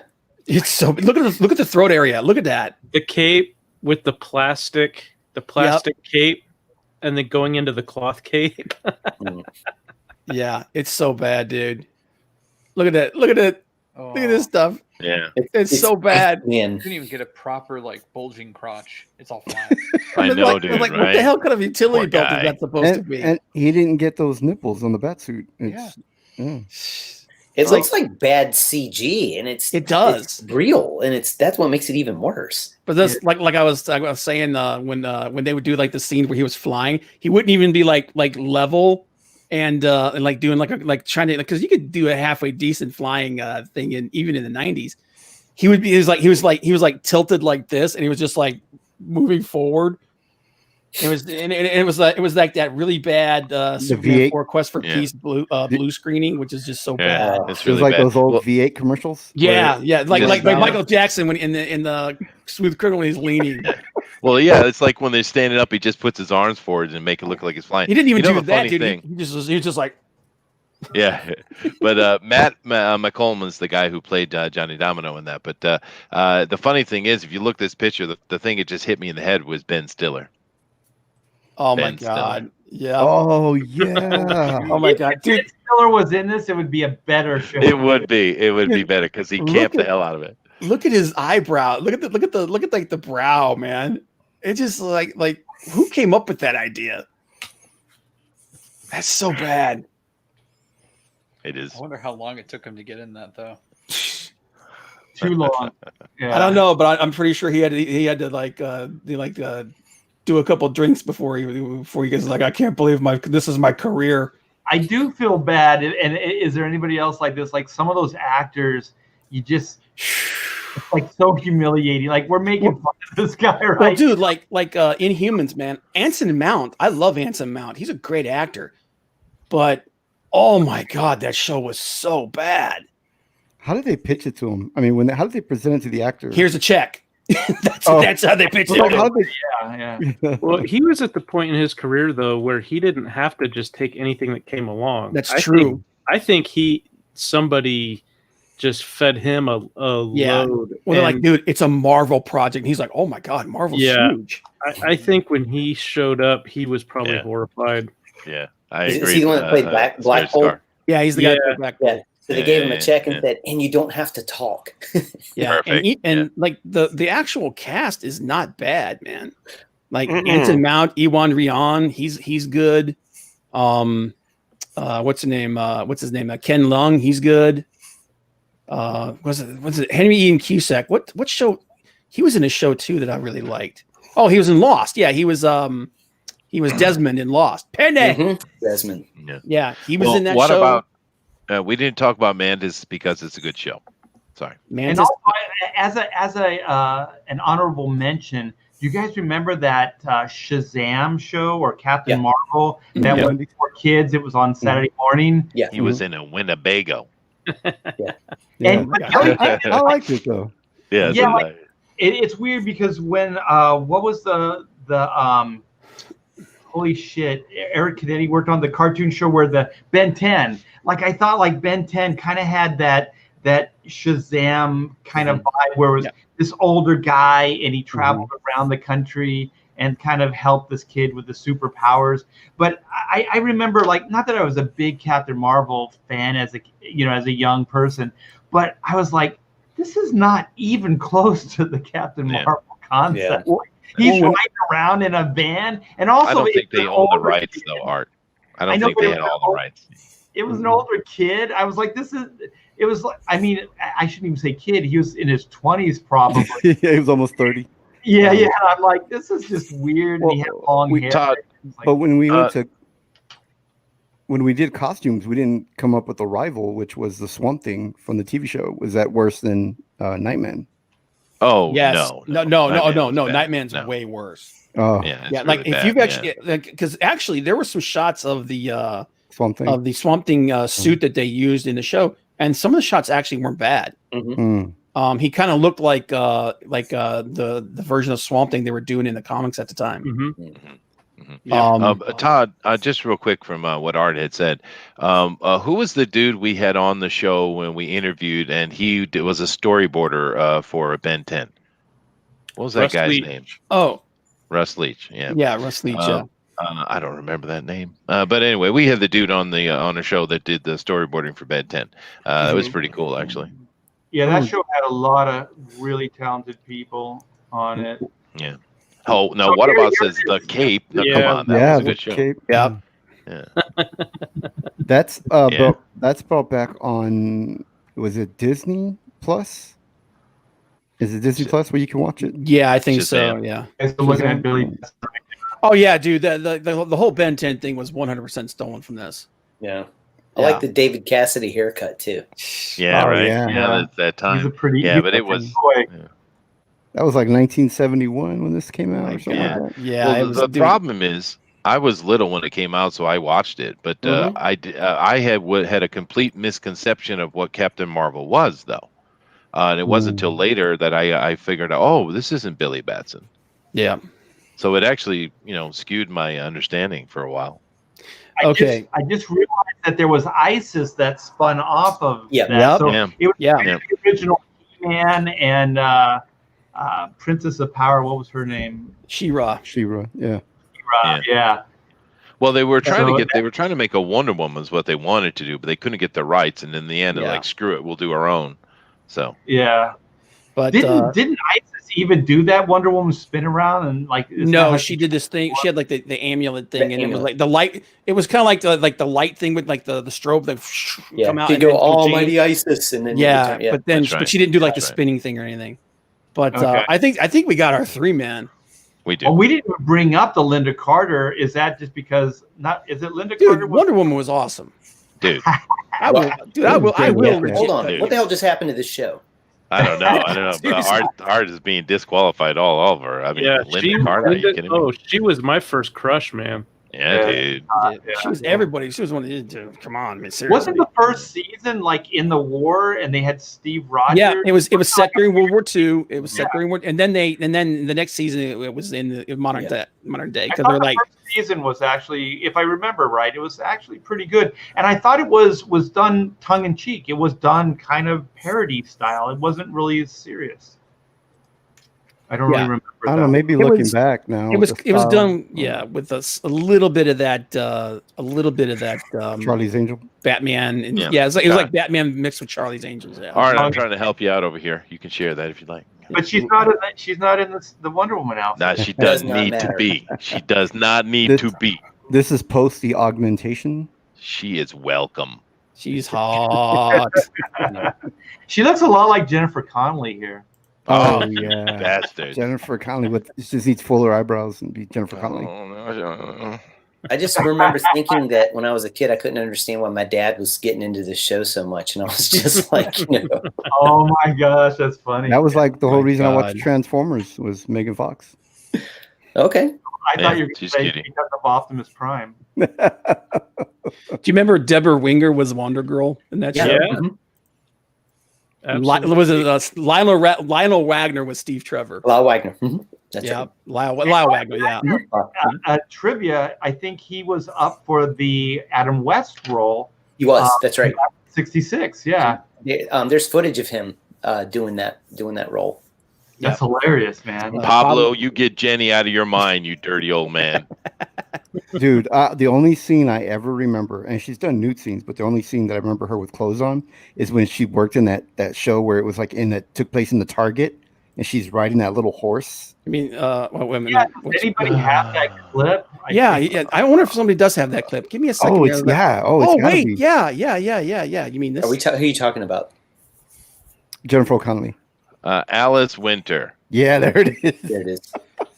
What happened? YouTube like, no, we can't show that. You broke the internet. There you go. Even though it's really small, I think we get the feel. Yeah. Giddy up, y'all. How many people wish they were a horse right now? Jimmy, do you know the joke behind this? Why we're doing this? Chester, would you like to illuminate Jimmy? Wait a minute, Bob. Are you saying You see this, you bastard? You see that? Yeah, this is for you, Bob. But no, Cornelius, explain to Jimmy the running joke that he's I'm privy to. I don't know. It had something to do with red ribbons, I think. She is Chester's cousin. Is she really Chester's cousin? Not blood. Second cousin. Really? Yeah. Wow. Man, Now, to me, she's always going to be Sarah. You know, I mean, because I'm just a geek for Labyrinth. And so no matter what she does from now on, she's always going to be Sarah. Yeah. Well, the great thing story, is, and Chester won't tell it on the air, but he got the second base with her. no, that did not. No. Art, if you want to highlight Spirit Scar comment, I think he's an admirer of Chester's cousin. The Spirit's car. Chester, I don't know if you have any comments on Jennifer's role in inventing the Abbots. I did like Dark City. I thought it was a good job. Although I do think her best role was in Labyrinth. Mm-hmm. Mm-hmm. I mean, her acting was, she was brand new and all that. I'm not even looking at that. It's a classic movie, you know. Mulholland Falls, that was her hottest scene she ever did. I didn't I'll watch read that it. one. It says from Spirit Scar, and thank you, Spirit Scar. Though Jennifer Connelly was naked and had a sex scene in Inventing the Abbots, I own it on DVD. Thank you. That's very nice. But actually, when she went off to do the Labyrinth was the last time I saw her. So really, okay. Yeah. Mm. And that's when he got became famous. Who do you like? Who do you like? The cuter babyface Jennifer Connelly, or now the skinnier cheekbone woman that we see now on television? I like the one that likes to ride hobby horses. I wonder who Chester likes better. You guys are going to get me in trouble. You do realize my family is rather protective of her, you would think, right? Don't worry, Chester. No one listens to this show. I'm not part of your family. That's fair. I know my family probably doesn't. That's true. Yeah, Eric Von Stogel, butt to butt. Yes, sir. You know, everybody right now in the chat's trying to find Chester's family so they can get. I know, but I just thought about it. That means that you're second cousins with Vision. Am I? Yeah. Yeah, because she's married to Paul Bettany, so that means that. Oh, I see. Yeah, well, by marriage. Well, I'm actually related to Abraham Lincoln by marriage. That's not as cool as Vision, as far as I'm concerned. Really? All right. Yeah, All screw right. screw one of the fathers of our country. Screw Lincoln. Yeah. Abe never had an Infinity Stone. That's fair. He did not, but he slayed him some vampires. Oh yeah. Yeah, he did. Yep. Swung that axe like a. That movie's better than it should be, actually. Oh my God. Oh yeah, I thought it was pretty good. Vampire Hunter. Oh, Rocketeer. That's the first time I really had a crush on Jennifer Connelly. She was good in that movie, to be fair. It was a good movie too. Yeah. Yeah. I think she was better than this, though. Well, somebody needed a bath after Requiem. I think she was better than this, though. Right here. Art, you want to share that? No, see, now you blame me for getting the show canceled. This is my favorite shot of all time, right there. I think she was better than this. Wow. Jesus, man. Come on. Yeah. That's called a snack tray right there. So you know horrible. what? Nobody in the chat even digs that joke. I think it's just Bob and I. Dude, no, somebody in the chat brought it up first. That's why I started. Oh, okay. Well, we got one. Pablo's happy. They all say ignore Chester. Pablo Romero's one of them was like, I love that pick. We all do. Believe it or not, If you were in my position, you'd be the same. All right. I feel for you, Chester. Well, I do too, but Chester, remember that Jennifer Garner's somebody's cousin too, man. Yeah. She ain't mine, no. well, you got Mr. Biggins. I mean, the name itself, but he says There you she's go. got a flat booty in that photo. But I'm like, in the '90s, that's what was in. I don't think it's as flat as you think it is. I think it's just the angle. Yeah, maybe. But Jimmy, Our palette here for Chester. So yeah. Thank you. But we are coming up on 2.5 hours here, guys. yeah. Let's start wrapping it up. So I want to thank everybody for hanging out. Everybody in the chat, thank you so much for the super chats. And everybody go back Dragon Rage. Let's go back one more time and see Dragon Rage. Dragon Rage. We actually had a couple people. It looks like that backed it while we were on here. Oh, cool. So when we started, we had 119 backers. We are now at 21. So we got 2 backers. Nice. All right. Thank you. Ooh, 600,000 yen. Nice. We're 96%. Yeah, you're at 5,770. And you still have 20 days left. So you're a third of the way into your campaign. So this is really good, you guys. Yeah. Great start. The book looks fantastic. If you're fans of D&D, you like dragons. I love the concept, you guys. They got a Dave Finch cover. There's 2 other fantastic covers. There's Jimmy Reyes's cover. What is his name?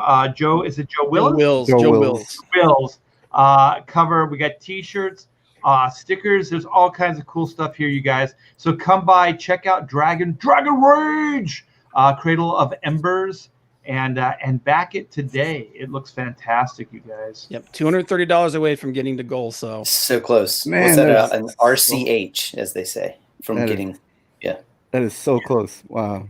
And it's a fantastic writing, penciling, inking, coloring. Just a fantastic package overall. High-end stuff. Usually, like a lot of problem I have with the D&D types sword and sorcery adventures is it kind of borderlines fan art. This stuff is like high-end, sword and sorcery fantasy stuff. Jimmy, you just killed it, man. Oh, so thank you. Thanks. it's a great looking book. Like I said, everybody go back it. I wanted to mention real quick that during the writing of this, I didn't roll a single die. So every bit of this, not once for No anything. decision making was made. No critical failures. That's good. I have to add that if you guys are fans of Jennifer Connelly, then she had nothing to do with this comic, but go back it anyway. So, because I'm a big Jennifer Connelly fan.